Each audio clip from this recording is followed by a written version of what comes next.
Ready when you are, sir. I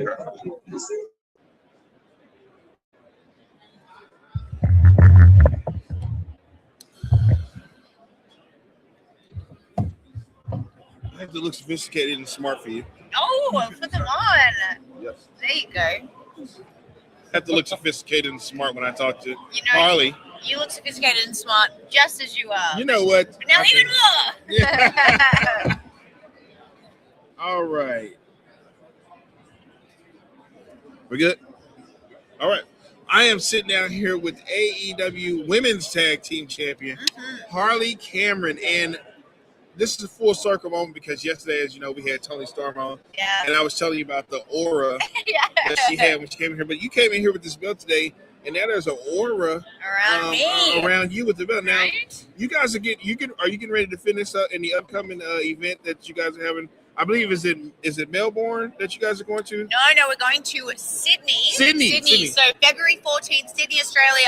Valentine's Day. That's right. Okay. So it's the day of love. But there'll be no love for Megan and Penelope. Okay. Because Willow Nightingale and I are going to retain these belts. I'm telling you now, because we are not going to lose my home. My home. This is a home. This is my home. This is home My cooking for you. land. That's right. That's Okay. right. Megan and Penelope, we did have an upset meeting with them. The last match we just had, the Eliminator match, they did win. But, they played dirty. So I know your tricks now, ladies. And when we defend these on February 14th, I plan to leave with it. Now, I am from Dallas, as you can tell. Yes. You guys are supposed to have an event there, but we had an ice storm. Yes, it was very cold. Yes, very. So, did you actually come in to Dallas and then you got canceled, or did you even make the flight to? No, I think that they made the call just for safety. I think there was a lot of shutdowns. Yeah, and obviously, it was. Before any of it even happened, I think the executive call was to hey, the travel is not to occur because the travel was right, because everything was shut down. It was ice everywhere. Yes. So, have you performed in Dallas yet? Oh yes. Were you at the Ranger Stadium when they did the big pay-per-view? Yes. So, how do you feel about? And I asked Tony this yesterday. The Dallas crowd. How do you feel about performing in a big stadium like that? Oh, it's always wonderful. I will say, every city has its own unique energy and vibrancy to it. But I will have to say, it is one of the favorites. the audience there is just it's a different level of it's electric is in the air. You know what I mean? And obviously, when we do those bigger shows and the pay-per-views, especially in these big events, it's, stuff that we personally look forward to every year. So we got to say thank you to you guys because you always bring it. Yeah, so you like wrestling, performing in Dallas? Oh, yeah. Yeah, okay. So how long have you actually been with the company? I've been with All Elite Wrestling now for 3 years, and I got hired. I'd only ever had 20 matches, so I've only been wrestling for a little over 3 years in general. So I was talking yesterday about the growth of AEW, just where it started and where it's at now. Yeah. How do you feel about that? I mean, this is a company that gave you the opportunity, right? Oh, this company changed my life, and I love working for Funny, Orange Cassidy said the same thing. Yeah. It's funny. I've spoken to him about it. We've, I love Orange Cassidy. He's a fantastic performer. He actually goes out of his way to train with me consistently, every week. So he puts a lot of time and effort into me. But this company has changed so many of our lives, and also it's just changed, I think, what's available in the world of wrestling. I feel like wrestling right now is just expanding and growing, and I feel like our company has really brought a new level of excitement and opportunity to so many performers that didn't know that it was available. Well, first off, as I gave Tony a hand clap, the women's division in both companies are tearing it up. A lot of people are coming to the shows to watch the women's division, and women are main eventing. To have years ago, women main event WrestleMania, and having women in the main event is a really big deal now. Yeah, absolutely. And I think that it is. We just had for example, the first ever women's blood and guts match last year. See what I'm saying? Which again I was a part of, and it was an amazing thing to be in the thick of that. And we really had something to prove that day, because we were we're going to show you why we are doing these kinds of matches and why we have these opportunities. I'm the inaugural tag team championship, and it's the first time we've had these belts in the company, and I feel honored to be making history for the women in our company. So tell me how you and your tag team partner got together and decided to take those belts. So I think that Tony Khan and his brilliance recognized similarities with Willow Nightingale and myself. We're both very big, bubbly kind of personalities, and he knew that the division was growing and that this tournament was happening, and he saw that there was synergy with us. We were put together, and Tony, you're right, because we took him home, and we are your first ever tag team champion. So it's exciting working with Willow, and it's exciting getting to learn together as a new tag team that ultimately we found our flow now. Like we're in our groove. That's why I'm not ready to give it up. I'm going to beat you guys in Australia. You kind of remind you and your partner kind of remind me of Billy and Peyton. Oh yes, yeah, they're good friends of mine. Yes. Yeah. That's what you two remind me of. It's because I'm Australian. All us Aussies I feel like Australians have we've got a unique way of life, I think. I feel like the Aussies all have similarities, Right. Yes, you do. So now you guys are getting ready to do this big show. What is next for after you beat them? Do you guys have any runner-ups already, or how does it go? Well, I mean, obviously they are facing us to take the belts off us, and I am determined to not let that happen. The Babes of Wrath have been dominant, and they have been your inaugural champions, and we plan to stay that way. So only time will tell, but I will say February 14th, Sydney, Australia, that is where we will prove everything I'm saying now. And then when we do win, because I feel in my soul we will, I would like to see who's next to step up to the plate. Is there a possible singles run for you at any point, and possibly going for the big main event? I mean, anything's possible in the beautiful world of wrestling. You never know what's going to happen. Right now, my focus is on being a tag team champion. But hey, I'm only just beginning this beautiful journey of wrestling, and I'm coming for it all, baby. Explain to me the Bloods and Guts match. I'm not familiar with that one. So essentially, you got to watch it. I'm going to hold you accountable. I just want to know what I'm getting myself into. 2 rings held inside a steel cage. Whoa. Yeah, and we have a timer that counts down and introduces a new performer. We have every weapon under the sun that you could imagine. Me personally, I got kendoed, I got belt whipped. I dove off the cage. We had a crazy showing. If you haven't seen it, go back and watch the AEW Women's Blood and Guts match. I have one time I let a wrestler hit me with a chair in the back. Oh yeah. Okay, but I have this idea that I want to be hit with a kendo stick. Oh, it hurts. It does?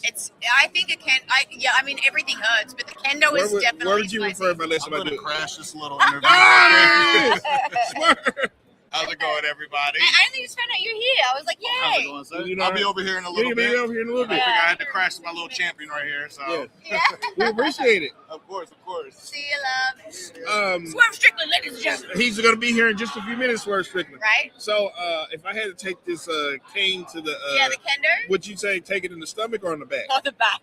Not the back. I got sky blue kendo to the absolute living hell out of my stomach and blood and guts, and I felt my soul leave my body. So I think at one point when she was beating me, I turned and was like, oh, and then she was hitting my back, which also sucks, but the stomach's the worst for the kendo. Oof. So take the back. Take the back. Should I go? It's still going to suck. Should I go vertical or straight up? Which one should I do? Horizontal. Horizontal? Okay. And that'll be the less painful. It's going to hurt regardless. It's going to hurt, and then when you do it, think of me. Okay, there's that. I want to have happened to me, and I want to get put through a table. Yeah, that hurts too. It all hurts. That's good. I had a match last year, and Jamie Hayter, German, suplexed me through 2 tables. One of them didn't break, so my lower body got smashed, and the upper body was just like on a different level of pain. Is that always the worst when it doesn't break? I mean, it sucks both ways. It all hurts, but let's just say going through a table is not fun. Either way, even if it doesn't break, it hurts like a mother. Okay, so ideas and tactics on that. If I were to do it, should I go stomach first or back first? You don't want to do it. Don't do it. I do want to do it. I want to try. Absolutely don't go face first. Gosh. No, I was thinking more like the 3D, 1D going through it, or should I get power bombed to go through? Which would be better? I mean, look, I feel like just the back's the safest place. Okay. I would hate for you to be impaled. Okay. In the stomach, you know. Because I took the chair shot on the back, and I feel like the back is probably the back's immediate. You haven't got organs. I mean, it's a cushion. It's a cushion mark. There's muscle in your back. It's like at the front, you got your heart and your ribs and your lungs and all that stuff that's more exposed. I think the back's I love that you're like, which way should I get to? Yeah, which way should I take it? Which way should I take it? I feel like the safest way is on the back. But okay, now I wanted to do this when I was 20 something. Now I'm 30. I'm 30 something. Do you think would you recommend it now at this point? Should I just leave it alone? Like, no, do it. You got to do it. Otherwise, you'll be on your deathbed going, "Why? Why didn't I try? Why didn't I try?" Okay, so we've got Miss Cameron here, and you're going to be defending the belt.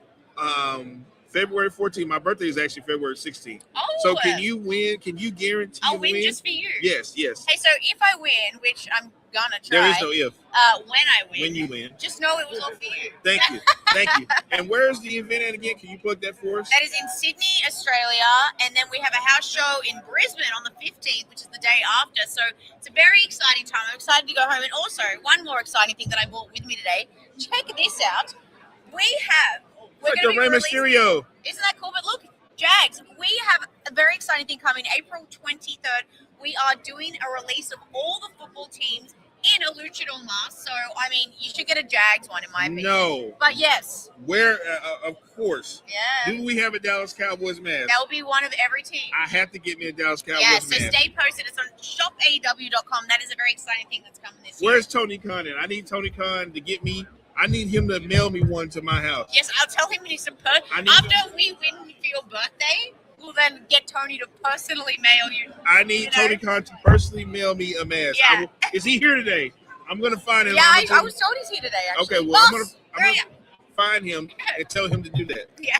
Thank you and so then much. ask him to throw you a table, all of it. Kendo me, put me through a table, give me a mask, win the match. You're very demanding. I'll tell you what. Sean Merriman is also trying to do some stuff with wrestling. I would feel comfortable if Sean Merriman would do it. I will let Sean Merriman put me through a table or hit me in the back with a kendo stick. Well, there you go. Then you might earn yourself one of these. I should earn that before. Right? Yeah. And you could wear it during. Right? There you go. There you go. February 14th, we're defending the tag team championship. We're doing it for my birthday. That's and right. Tony Khan is sending me a luchador Cowboys mask. Apparently. Hey, make sure you're watching AEW TBS TNT streaming on Max. Feel the rap. Thank you so much. Thank you. And good luck. Thank you. No more Bloods and Guts matches, though. No, I love it. I'm going to be doing it again.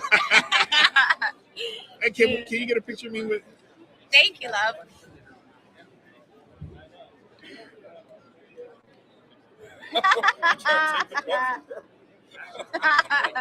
Thanks, darling. You might not like me. I don't know. I think I'm you don't like me. No. Hey, where's Tony Khan? I'm one of those. Oh, yeah, the 28th. Yeah.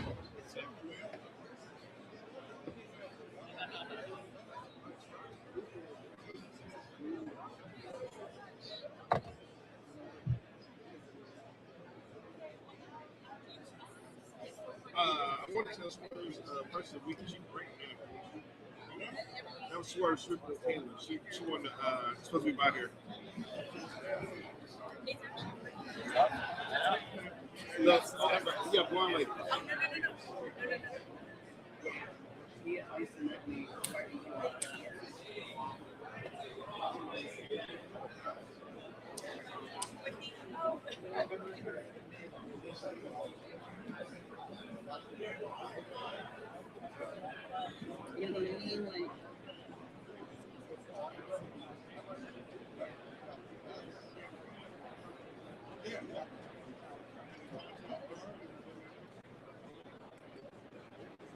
Tell her we're ready. We're ready.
AEW. Did she ask you about Spurs Strickland? She did, yeah. Yeah. About who? Spurs Strickland. Oh. Yeah. He offered you he's the champion in AEW. Yeah. I heard the AEW that's not WWE. Oh, it doesn't matter. They're big too. They're getting together. I had Tony Storm here yesterday. Yeah, I saw it. Yes. If you could have got her. Jesus Christ. Really? Oh, my God. Amazing. You gotta get the right light. Really pop. Yeah. Doing it right. She said it's the only way, right?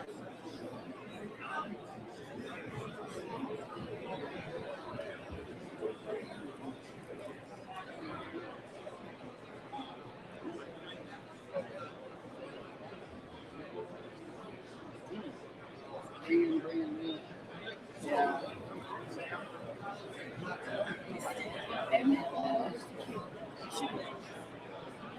Yeah.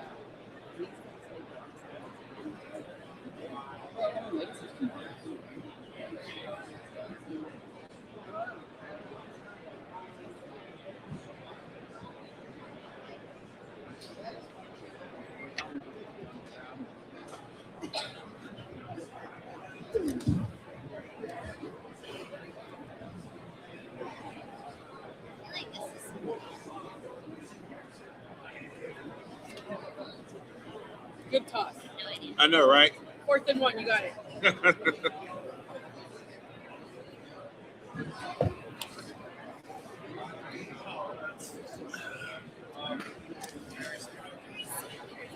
Good job. Well, that's Emmitt Smith. Emmitt Smith. That's Emmitt Smith. Oh my God. Barry Sanders isn't running around yet. I mean, Barry Sanders is here. He is here. Yeah. Oh, no way. Yeah. You're supposed to hear me say all the wrong names because I keep doing it. I'm like, oh, this Scottie Pippen. The only reason why I said that is because Oh,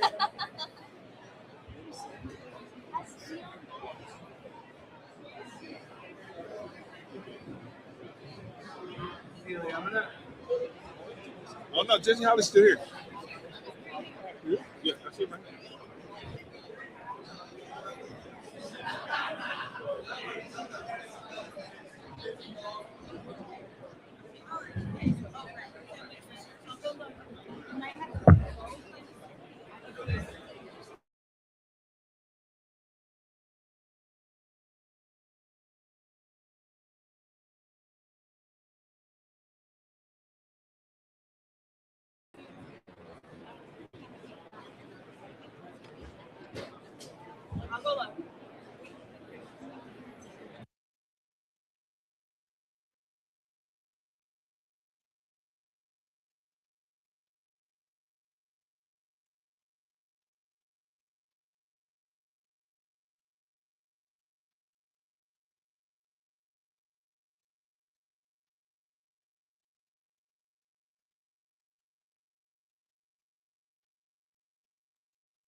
Running the ropes hurts. Running the ropes? Yes. I've seen people like they run the ropes and they got these big old like rope burrs on I've their seen back. people break their ribs running the ropes. Running the ropes? Yeah. Wow.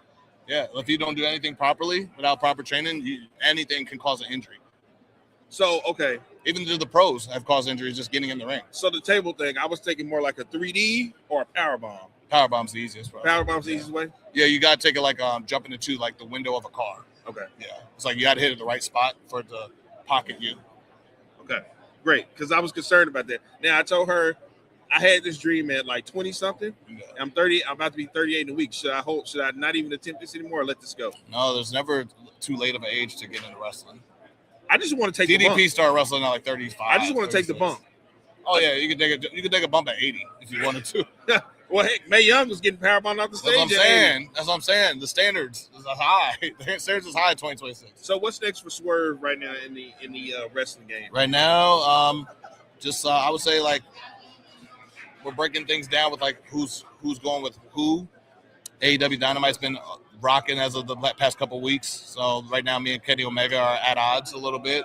We're gonna have a discussion coming up this week. That's a big good First opponent. time ever too. Like the last two matches I've had on Dynamite this year in 2026 have been main events with Kevin Knight main evented, and then the following week with Andrade main eventing.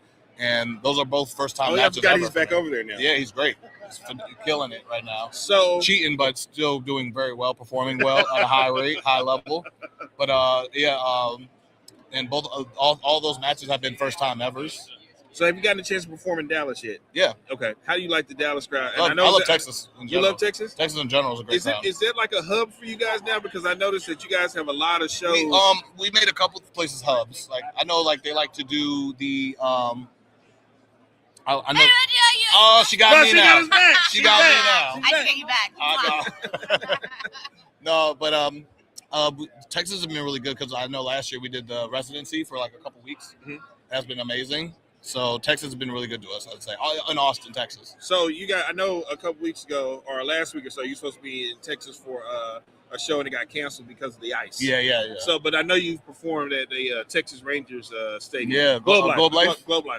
Incredible. And I asked one of my favorite matches I've ever had in my career. And I asked Tony Storm yesterday, and I asked Harley, when you're wrestling in a big stadium for that, because Stone Cold Steve Austin says it's hard to wrestle in a big stadium like because you go off the crowd. And it's hard to get around. How do you feel performing in a big deal? Ideally, yes, it can be. But we have such a great talent. Somebody tell me, say, whose house? My man, appreciate you. Ideally, our scene is like our roster is so good. Mm-hmm. You don't ever have to worry about the crowd being engaged or not because they're so like you can. We've literally had discussions in the locker room. You can like throw our names in the hat and just pick any two, and it's going to be a killer match because our locker room is that good. So you can literally just go off and go crazy with anybody. So we don't really worry about the crowd. To me, the bigger a crowd, the easier it is for me. Because you're not looking at a person, you're looking at a sea of just entities. Okay. And it's about getting the energy. It's more about energy than like the people and like getting them to cheer or boo or whatever. You get to get energy. If you get the energy and the atmosphere right, you can go do anything you want. I think, matter of fact, I missed it every time you guys come to Dallas. Yeah. I think the next time I'm gonna come check you guys out. For sure. But I know you guys come to Garland. Garland. Yeah. When you come to Dallas, so I'm gonna come check out the next show in Garland. For sure. Okay, so I love that the Who's House. So, are you on the card for the show that they've been promoting? Yeah. Is it Australia? Oh, in Australia, no, I'm not on. Okay. So. But you're on the card, the card. Now, what nights are you guys on again? Because I see Wednesday nights at 8 Eastern time. Are you sure? Because I see you guys on so many nights. I'm like, wait a minute, I thought they were on Wednesdays. Wednesdays and Saturdays, man. Wednesdays and Saturdays. Wednesdays and Saturdays. Okay. Yeah. Dynamite Wednesdays, Collision on Saturdays. That's what I was confused about. They're two different shows. Yeah. One's Collision and one's Dynamite. Yes. Okay. All right. So Swerve Strickland, are we going to the championship? Always. This MJF? Always. I know he's avoiding you. Always going to the championship. Always. He's avoiding you. We got to get him to stop avoiding you and give you a title shot. I'm probably going to see Tony Khan. Do I need to tell Tony to make this happen? Make it happen. Swerve said make MJF versus have to. Now, answer me this. You know, WWE has WrestleMania. What is you guys' WrestleMania All in. there? All in. We just did it at Globe Life. All in. We all built it all in. Okay. That was the one, Yes, All In was the one that was at Ranger Stadium. Yes. Okay. Yeah. All right. And Wembley. In Wembley. Yeah, we did Okay. Wembley as well. Okay. All right, man. Well, thank you for sitting down with me, man. Thank you. Appreciate it. I'm a big wrestling fan. I'm a big wrestling Thank you, and I appreciate fanatic. your support, man. And like I said, I watch everything you guys do. Thank you. Of course, I seen you there, and it was NXT. It was NXT, right? Yes. Yeah. That's where I mainly remember you from, NXT. Yeah. And of course, I remember the legend I'm talking about was Booker T. I just remember when you said that, and there was a big deal, and I was like, I mean, he's kind of right, guys. Like, we don't. It's my perspective. Right, and there's nothing Can't be wrong wrong with that. about somebody's perspective. That's all I'll Right, say. right. And I respect how you stood like 10 toes down on it. And you didn't shy away off pressure, like, I want you guys to leave me alone. Like you stood firm on that. And like Every I said, time. you carry that on your back Yes, sir. of being you probably like the face for us when it comes to wrestling. I You carry that appreciate strong that. on your back. I appreciate and that. I definitely applaud Thank you for you. that, man. Thank Thank you. you so much. And I'm coming to the Yes, next sir. AEW show. Book Got it. to. Book Got it. to. Please, let's Hey, do it. listen, I'm coming to the WrestleMania All In. Yes, come on, please, man. Thank you. Hey, can you get a picture of me and Swerve real quick?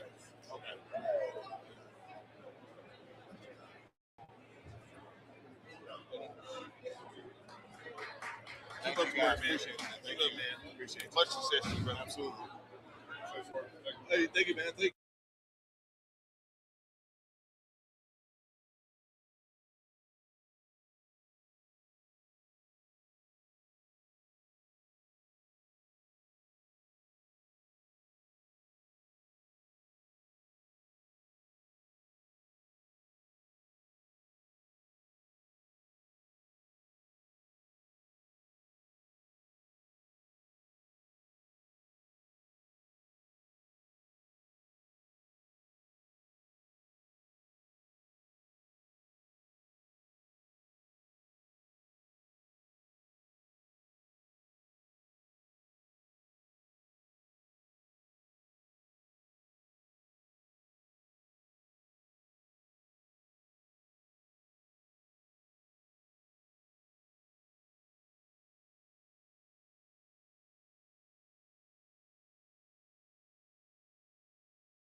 Y'all about to trip out with this next interview. We going back to CBI. More power in the building.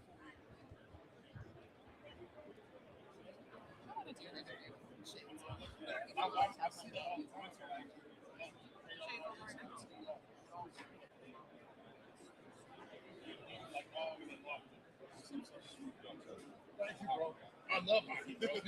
No, I gotta show you this video. It went viral. I went to a hockey game, right? Hey, he was at SportsCon. I went to the Kings game like a month ago, right, in LA. And I'm with one of my castmates. CBI in the building, cuz. I see CBI in the building. Hey, black referee. we shot King fucked Kilo, my head cuz. up. I was like, I kind of understand maybe seeing a black hockey player, but to me, I was more impressed with the referee because this nigga knows all the rules. It's okay. We're athletes. Black people, we athletes. I imagine we can go out there and do that if we really put our mind to it. But knowing all of the fucking rules to this shit, that nigga was special. And I wanted to sit down and interview him. Hey, we shot Jannard, man. What's up, dog? Let's get it. Yeah, we Yes, he loves CBI. Let's Hey. get it, dog. Hey, JP, this for you, dog. We ride we ride that on JP. I'll call you right back. No, I cut hair back in Dallas at the Oh, the right barbershop. way. They know I'm down with you on The right way. how you shot JP. I was like, yeah, man, pick him up and shoot him again. Nah, it's all good. Oh man, yeah, I'm ready. Okay. Oh man, listen, we going back to power. Yesterday we had Diamond. Yep. Isaac Keys. Yeah, shout out to my brother. and we had Da Vinci on yesterday. Yep. Now we got one of my favorite characters, Jannard, Chris D. Lawton. Now let's tell the backstory. Me and this guy, we hung out all day at SportsCon. SportsCon in Dallas. Yeah, Oh shit! So you know my boy Andy? Yeah, I know Andy. Yeah, we Oh, know wow. Andy. We know Andy. Small world. Shout You know out to that's Tony Andy. Romo's cousin. Yeah. Yeah. I know. So it was me, you, and Carl McDowell. Carl McDowell and Donovan Carter. Yeah. From Ballers when I was From on Ballers. Ballers. And when Yeah. you were on Ballers. Hey, they shot my boy on Ballers and they killed him. Yeah. Whatever. See, I know my boy Holker. He don't even know it. He don't even know. I'm down with him. I'm down with him since Ballers. You know, not even that. When he go back to Hardball. Yeah, When he was love. a Hardball. Him and Michael B. Jordan fighting on the field. You don't even Love, bro. I'm with you, Hey, bro. I'm impressed. I'm telling you, dog, I mess with you. So, man, what you out here? I mean, listen, let me tell you something. I don't know if you guys know how big you are. Because Da Vinci and I don't Isaac think was so, walking bro. around. It was walking around here yesterday. Like they were kind of taking in. Like everybody wanted a picture with them, and everybody wanted to do interviews with them. Like I don't think y'all understand how big y'all are. He tells me that all the time.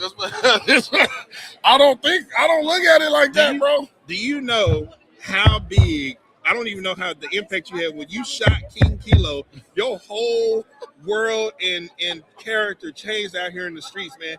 Everybody was hyped. says that, Everybody was hyped and lit when you clean.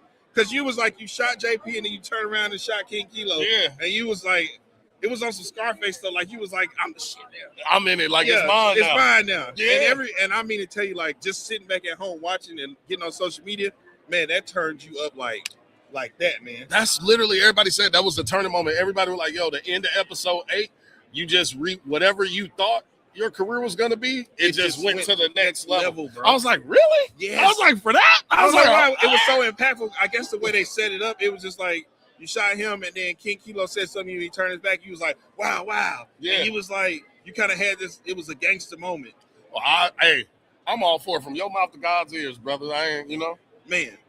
And then the scene in the church when Diamond got shot and everything. Yeah. It like I say, I don't think you understand the gravity of what that scene did and what it did, especially for the last episode Yes, sir. of that show going into it. Well, I appreciate that, Man, that was huge, man. I'm telling you, man. Back in Dallas, man, we was in the barbershop like, oh, Yeah. he just shot him. I'm telling you, that's how you had everybody. Hey, that's love, bro. Man. I'm just glad that it actually impacted people and people took to it. So because when we filming it, I don't think about it. Right. I'm just like, all right, I got to shoot this scene. This is the scene where I kill King Kilo. All right, let's do it. I don't know. Like, that's the good thing about art. It's open to interpretation. You don't know how somebody's going to interpret the art. So I'm not knowing doing it that this is going to be the scene that everybody loves and talks about. I'm just filming my art, Yeah, you know. Now everybody, they want to be a Shanti Showstopper or a CBI. You know me, I man. rep CBI. It's CBI all day, man. CBI to the day I die. You already know You know it. what I'm saying? But so since that, I mean, what do you got working? Do you see yourself more in the Power Universe, or? I mean, I'm not dead yet, so I would love to. I don't, I can't speak on none of the future projects that they're working on over at Stars. I just know Jannard ain't dead, so the It possibilities. seemed like you and Vic about to turn up. Yeah, man. I hope, man. I hope. I know they're supposed to do a couple spinoffs, but so I just fingers crossed that maybe Jannard is a part of them. I don't know yet. Let's go back now. I also remember you was in the episode of Empire. I remember you was on the you was on the elevator when you told Cookie. Wow. When you told Cookie that she I'm impressed with this nigga. This I'm my guy, not gonna lie. man. Bro, I messed with you. You up there with the black hockey referee, nigga. the way I'm impressed right now, you're up there. Man, bro, I'm telling everybody, tell you back home, I mess with you, bro. Bro, that's love. I appreciate it. But the history, when you were on Ballers and to land Power, that was a good deal too. Like, how do you said your agent is pretty much who set everything up for you? Well, yeah, I mean, I get the auditions, but then I take everything into my own hands at some point. It's like, okay, an agent and manager can only do so much. Like, I read those breakdowns and I look at the director and the producer and I look at all these names and I try to go through my Rolodex. Like, do I know any of these people that's listed as a producer, as a writer, as an executive producer? Like, from all my 27 years of acting, have I ever ran across any one of those names? And I look at that first and I'm like, okay, I'm going to do the audition you sent, but now I'm going to do my homework and figure out if I know any of these people. And if I do, reach out to them to try to because, a lot of times these casting directors, bro, they looking at 1,000 niggas trying to play Jannard. Right. They're watching the same tape over and over and over, and people are pretty much doing it all the same way. So it's like, if I can try to get that one up by contacting somebody and make them actually pay attention to this tape, even though I know you watched 1,000 of them. Right. Pay attention to mine. Don't just be like, because they watching it. Like, if you don't capture these casting directors within the first 10 to 20 seconds of your self-tape, after they already watched 300 people try to do this the exact same way, nobody switched it up. Y'all all doing it the same way. Bro, they skipping it after 10 seconds. They're not even going to watch your whole audition. Do you think that after the success of Power that I heard the word audition. I've heard Taraji P. Henson say something about it. Yeah, I'm definitely still auditioning. You think you're still going to have to audition? Think. Yeah. Or are you just gonna be one of those guys that just stay in the power? No, I'm auditioning for any and everything, and I'm not. I'm not just staying in the Power universe. Okay. Power was the stepping stone. It ain't the end. Right, because I didn't. That Da Vinci, he hit me one yesterday. I had said something about Power. He's like, "Oh yeah, I don't watch Power," and I was like, "Yeah, I don't watch BMF." I'm lying. I watch BMF. I'm lying. I watch it. He said I don't watch the Power Universe. I'm like, "But you?" He's like, "No, I'm not in Power Universe." Right. There's a difference. There's a difference. There's BMF, and then there's Power. And I was he's on BMF. He is not in the Power Universe. 50. They're just all in the 50. Yes, but he is not. Da Vinci is not in the Power Universe. He made that very clear yesterday. No, I'm just talking. Okay, so the question is, and I felt like they could have done a spinoff with you and everybody. You know who everybody wants to spin off with? Cool. Surprisingly, D-Mac. D-Mac is another person. That's another one of my favorite characters. See, yeah, I would have loved. I always said too. My feeling was I wish that they wouldn't have let Diamond out of jail in the first episode. I wish that they would have left Diamond in jail for like the majority of the first season, right? And then just showed me going to visit him the way I was going to visit King Kilo, or calling him on the phone and and show more of me running CBI without him.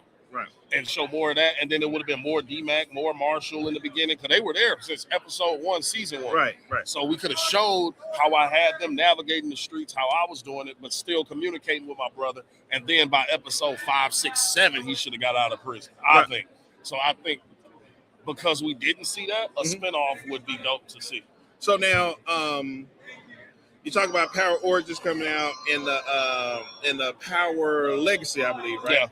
Yeah. The writing on it, like 50. How much of a genius is 50 with the way he does it? Overly a genius. 50 is just like out of this world, bro. Everything that he does, and the fact that he stays the way that he is, still so accessible and reachable to people, and still just so humble about all the fortunate he's a mask for him to still be a good human being is like top tier, bro. 50 is a top tier human, and all he does is work. He'll do nothing but work out and work. I remember Braden and them said that by the third season of either the third or last season of Pat McAfee probably got somebody big back there. Oh, okay. By the third or fourth season, he said that Stars went cheap on him, and they switched the sets up. So he's like, if you notice, we weren't.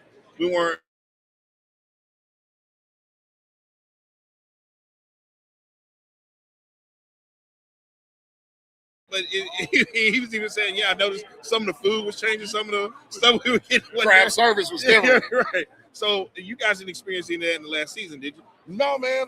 I think Stars, they did a great job, bro. Especially they knew we were going out with a bang, so they just made sure to put their best foot forward, man. I didn't feel no what was it, 3 seasons you guys got? Yeah, we did 3. I didn't feel no different. I'm gonna say what no fourth one was ever in play, or just 3 was in man, play? They got rid of us and Ghost, and now they're going to the Origins. We still got Kanan coming this last season, and then you're going into Origins and the Legacy. Yes, sir. Okay. So what's next for Chris Lofton? D. Lofton. Yeah, don't forget the D. Man, just audition for the next thing, bro. Audition for the next thing. Keeping my head down, and I'm writing. I write, and I'm trying to get my own stuff produced, and I'm doing that. And then I got my company. Your boyfriend can't cook. So I do that. I did see that. Is that a podcast? Or? It's a podcast as well as a company. Like I go around the country and do restaurant takeovers. Okay. Like I get restaurants to book me, and I go in there and I do all the cooking, and I treat it like a club host. You like a bar rescue type guy?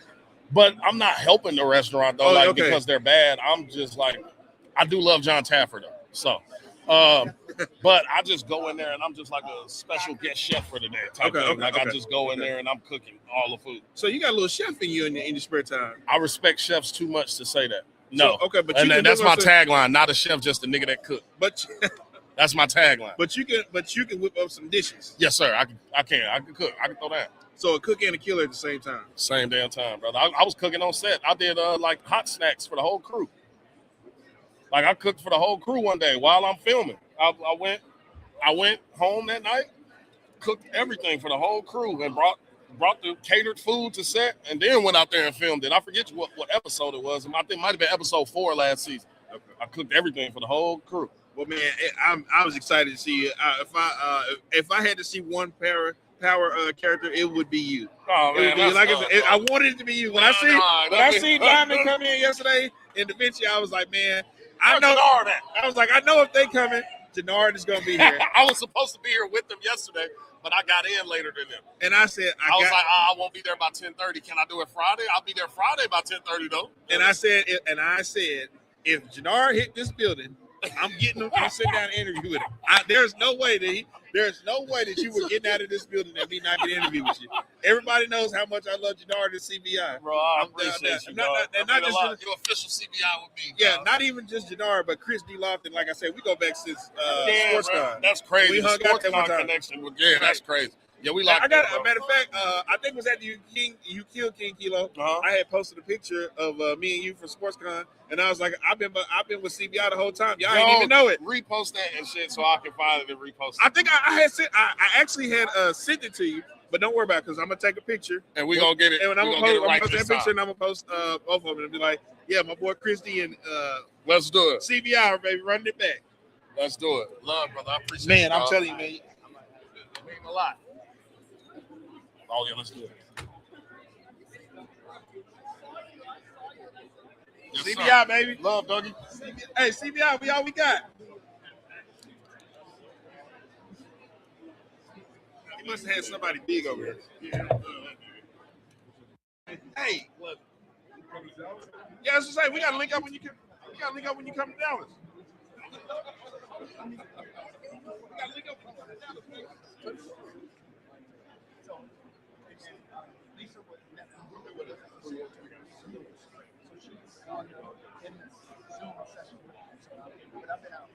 Don't worry, man.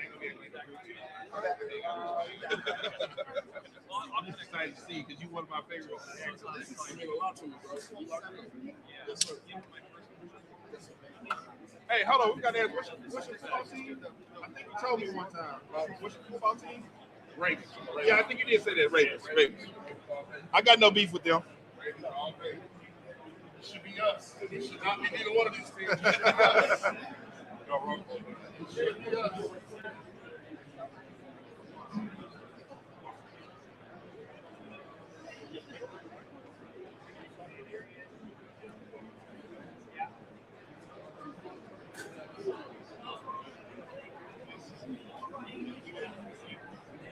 Man.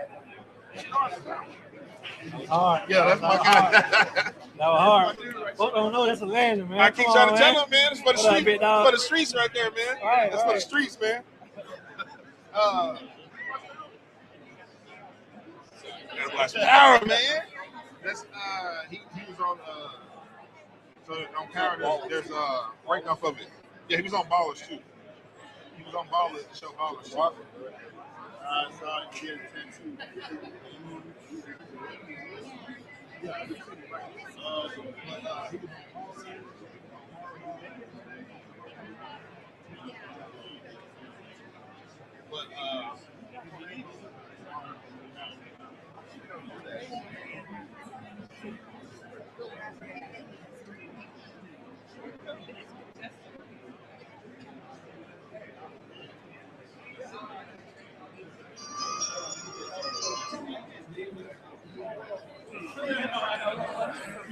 No, you're good. I just did not want to do that. Oh shit, okay.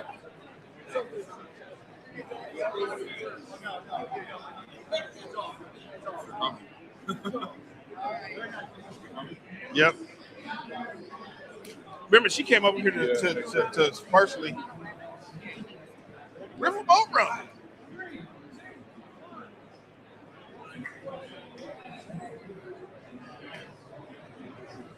Oh, that's what I figured. See, that's what I'm saying. They don't realize how big they are, bro. Exactly. We're gonna see, man.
Oh my God! It's like you won last year. Shut up. Thank you. I know. Jesus Christ. Didn't Ohio State go back to back anyway? I thought Ohio State went back to back. Right, that's what it was. They were on their way to go back to back.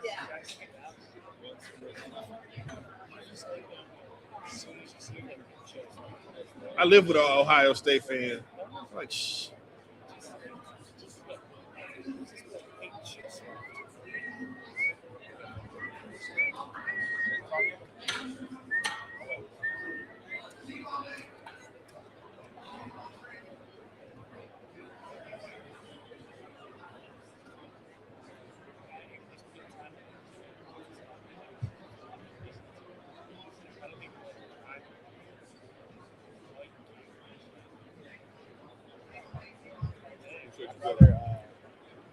Oh, this is about to be great. What's up, man? This is about to be great. One of my favorite kickoff and punt returners right here.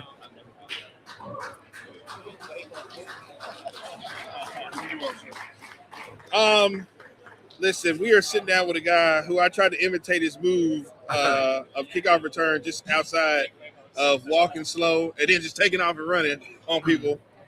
My favorite kickoff returner, punt returner, Devin Hester right here, man. Listen, I was just, we were just sitting over here talking. We were going over that 03 Miami Hurricanes team, and I was like, Frank Gore, Vince Wilfork, you, Sean Taylor, Jonathan Vilma, and I think it was Kellen Winslow Jr. Boy, what a stacked team. Yeah. Boy, y'all was some bad boys back then. Facts. So, Loaded. I mean, you guys, the Miami Hurricanes were almost there to win it. And what's funny was when they put Ohio, I got a buddy who's a big-time Ohio State fan, and I told him, I said, it's word on the street that Miami coming to put y'all out. They're not playing with y'all. Yeah. And, Ohio State fan, no, we good, but they can't beat. I said, all right, here that run game is something serious. Facts. Ran them straight out of the deal. Facts. They was the best team in college football. Miami put them straight up out of there. Yeah, facts. Most definitely. Because I felt like we were more gritty. You know what I mean? We had more grit. We was hungry. We was an underdog. Nobody was respecting us. Didn't even want us in the playoffs. You know what I mean? So when we came in, we came with a chip on our shoulder.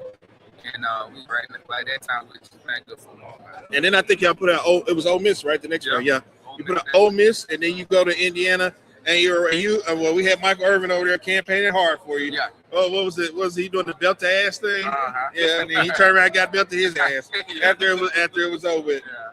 But how did it feel to see the Hurricanes back in the championship game like that? It felt good, you know what I mean? And at the end of the day, everybody that's talking about, you know what I mean, the Hurricanes and all these other teams, like at the end of the day, I was at the national championship game. Right. Of course you had to be. You know what I mean? I was there. Like everybody doing all this talking, Ohio State, all these other guys, whatever, Ole Miss. We was at the game. Right. You know what I mean? It's point blank. You know what I mean? So it's a great season for us. You know what I mean? It came down to the last 50 seconds on the clock. And so, you know what I mean? This game could have went either way. It wasn't like a blowout. It was a close game. So, and Miami made a comeback in that game because they were getting beat at first, and they made a nice little run and comeback. So how do you like well, first off, let's talk about that running game. You guys said, how did you like that? We loved it, man. You know, we Fletcher, those guys, man, they ready to ball good, man. And especially when it came down to playoff time, they really, the run game was very successful. So, you know, we got Fletcher coming back. You know what I mean? We got Wilder Carr coming back. We picked up the quarterback from Duke. Man, so we stacking the team and just getting ready for the season coming up. Your quarterback was pretty good this year in college football. I know he had the last second play or whatever, but he kind of took some heat or whatever. But yeah, how do you feel about him? I think he's actually a pretty good quarterback. Yeah. Everybody feel like he's like a one-trick pony or one-dimensional. Yeah, I actually think he's a pretty good quarterback. He did good for what he was told to do. You know what I mean? The opportunities he had, he made the best of it. And at the end of the day, when you in the national championship game, you can't. What quarterback is poorly that makes a national championship? Right. You had to do some good. You had to do some great things. Right. And he did some great things. So we go from your Hurricanes to the Chicago Bears. Now we talk about another team that wasn't expected to do what they did this year with Caleb Williams, and they get to where they at. How you feeling about that team? What they got going on? I like what Chicago got going on. You know, when you bring in a new head coach, and then you, as a player, as a fan, as a GM, you're like, okay, first year we'll see what you got. Second year, let's make this thing happen. Third year, we need to be playing football. And for him to come in the first year and have that mindset of we playing football now. Right. You know what I mean? And how far we went deep in the playoffs, you know what I mean? And for it to come down the same way. Same way? You know what I mean? Same way, man. And it was right there, you know what I mean? So I'm so excited to see what's going to happen next year, man. I'm geeked on everything that's going on right now and what they're doing. I can't wait to see what they're going to do in the draft and the free agents around that we can pick up, that we can utilize.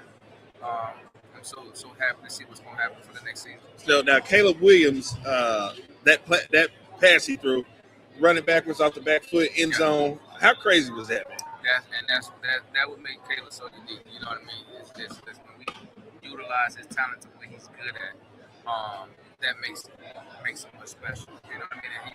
And of course, he's one quarterback that always sit in the pocket, but he's great at going on the move. You know what I mean? So why not utilize that situation and get him on the move a little bit? And that's what he's making all his plays at. What's funny is that he was in a situation when he came out of college. His last game at USC, you know, everybody was getting on because he ran in the stands. He was crying to his mom. And everybody's like, "Oh, he doesn't have it.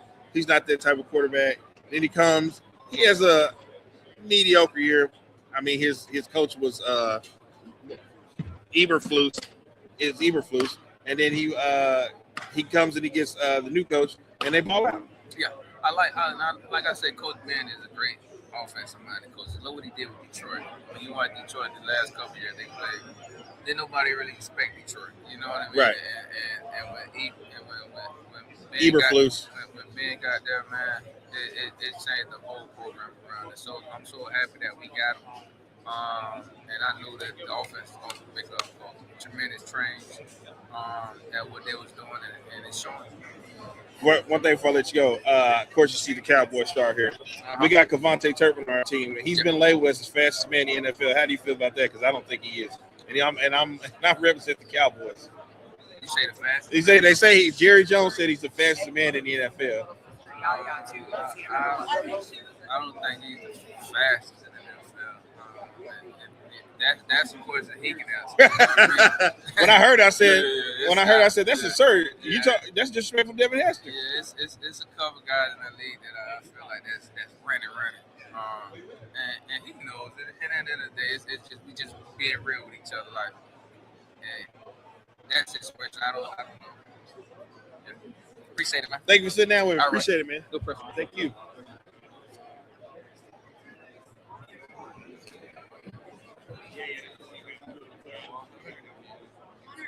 I don't know if you saw this hand that came behind me. It was like,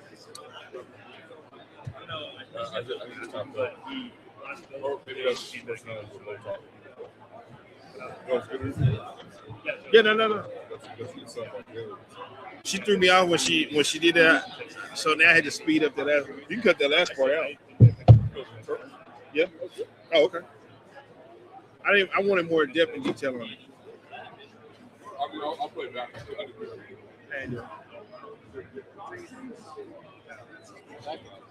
Yeah, I wanted more depth and detail on it.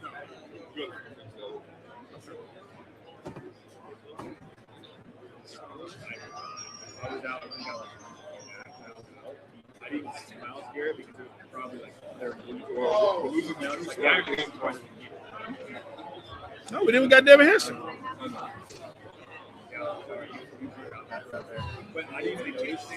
Are you kidding me? I'm good. We got Jannard from Power. Hello?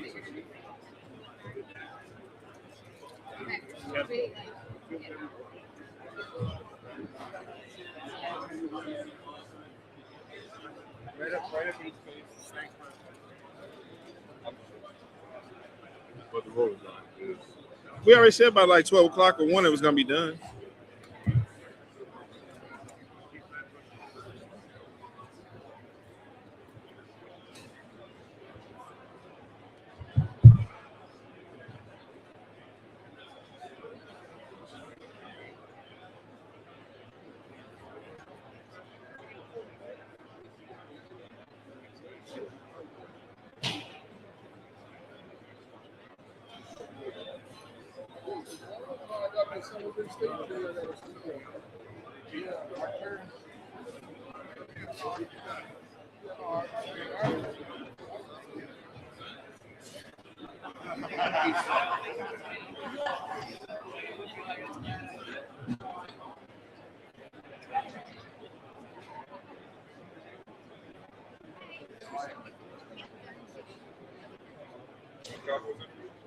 Yeah, who?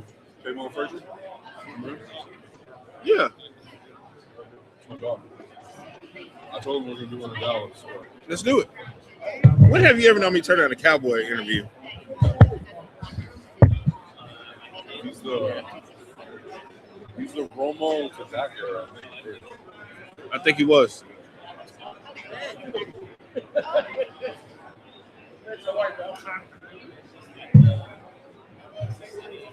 There was a boxer walking around here.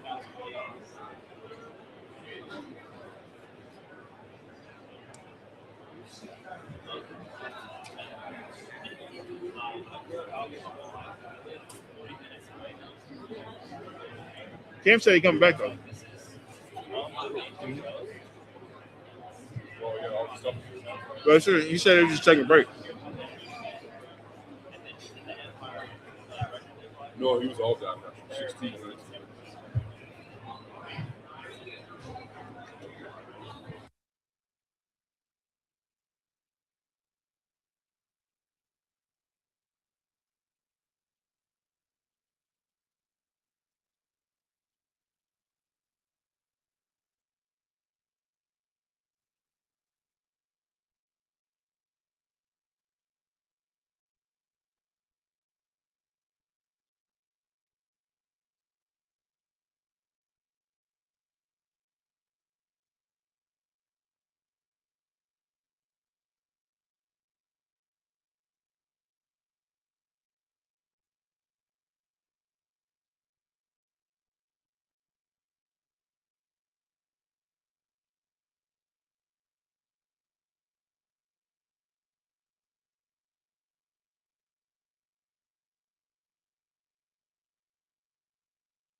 Richie.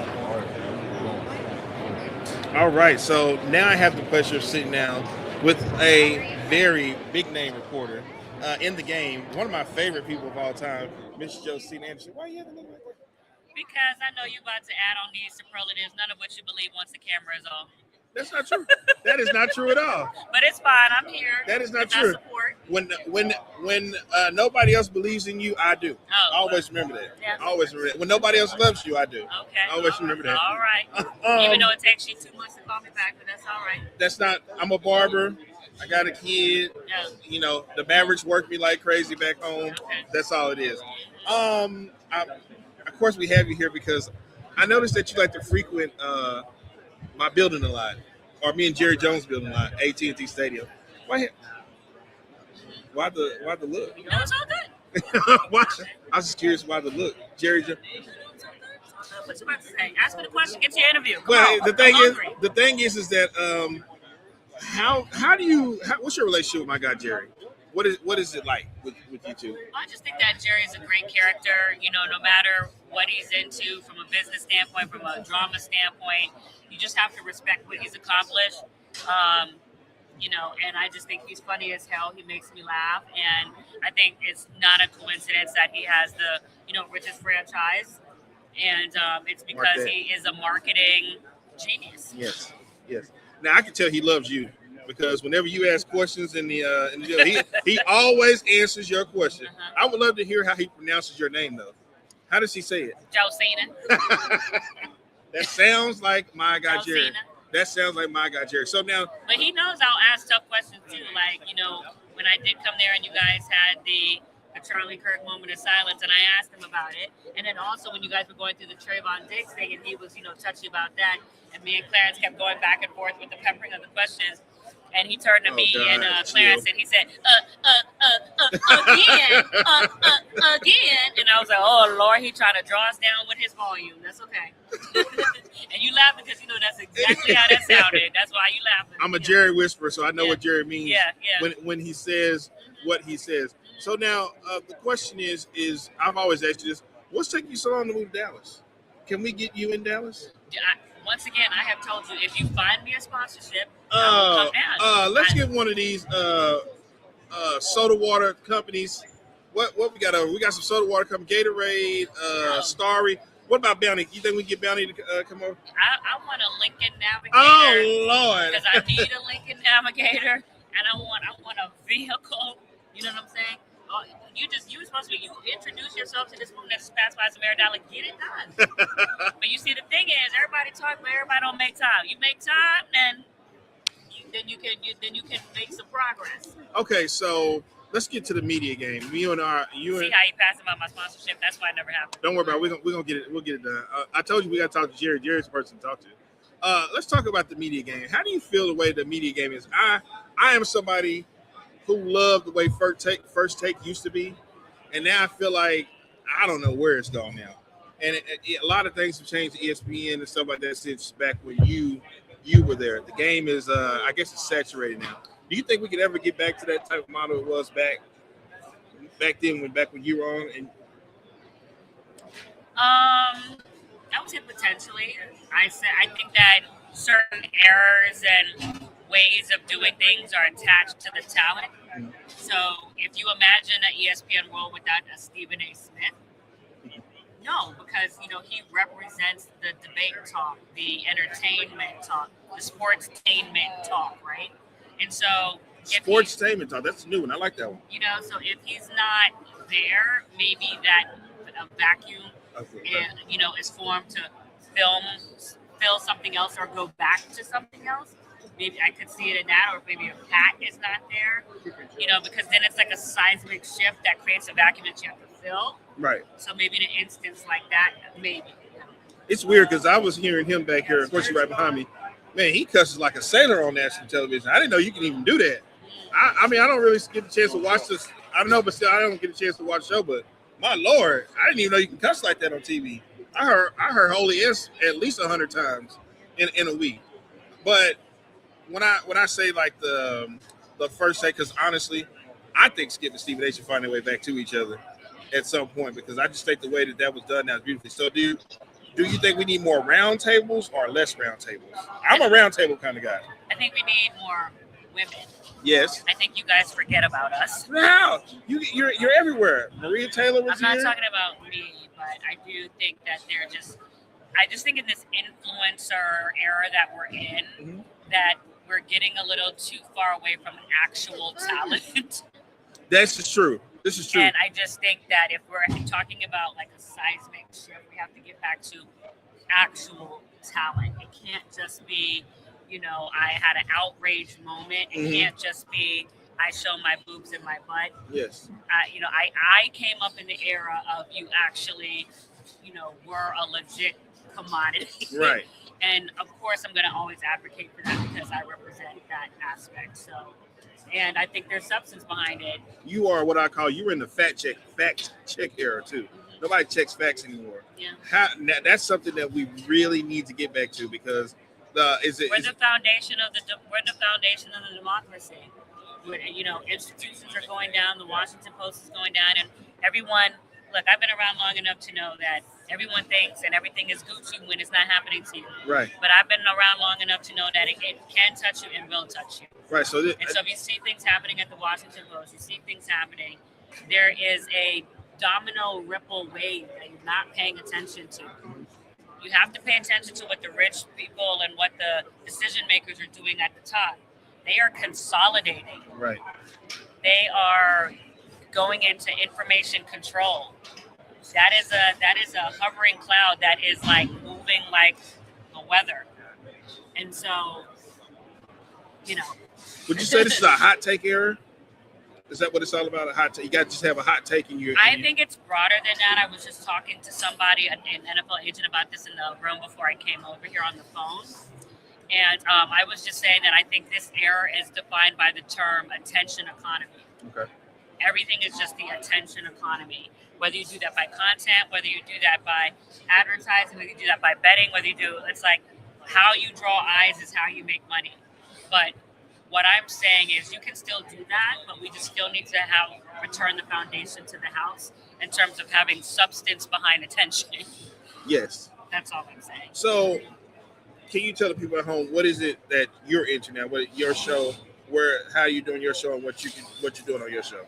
Well, I just think that, and I was just saying this at the Threads booth, we have to remember that every legacy institution started with one person. So 20th Century Fox was started by a man named William Fox. Right. So it was a person like you who had a vision. The Warner Brothers were started by 3 Warner Brothers. They struggled for over a decade before they actually became something. They were the first people to really attach sound in a way that synced picture.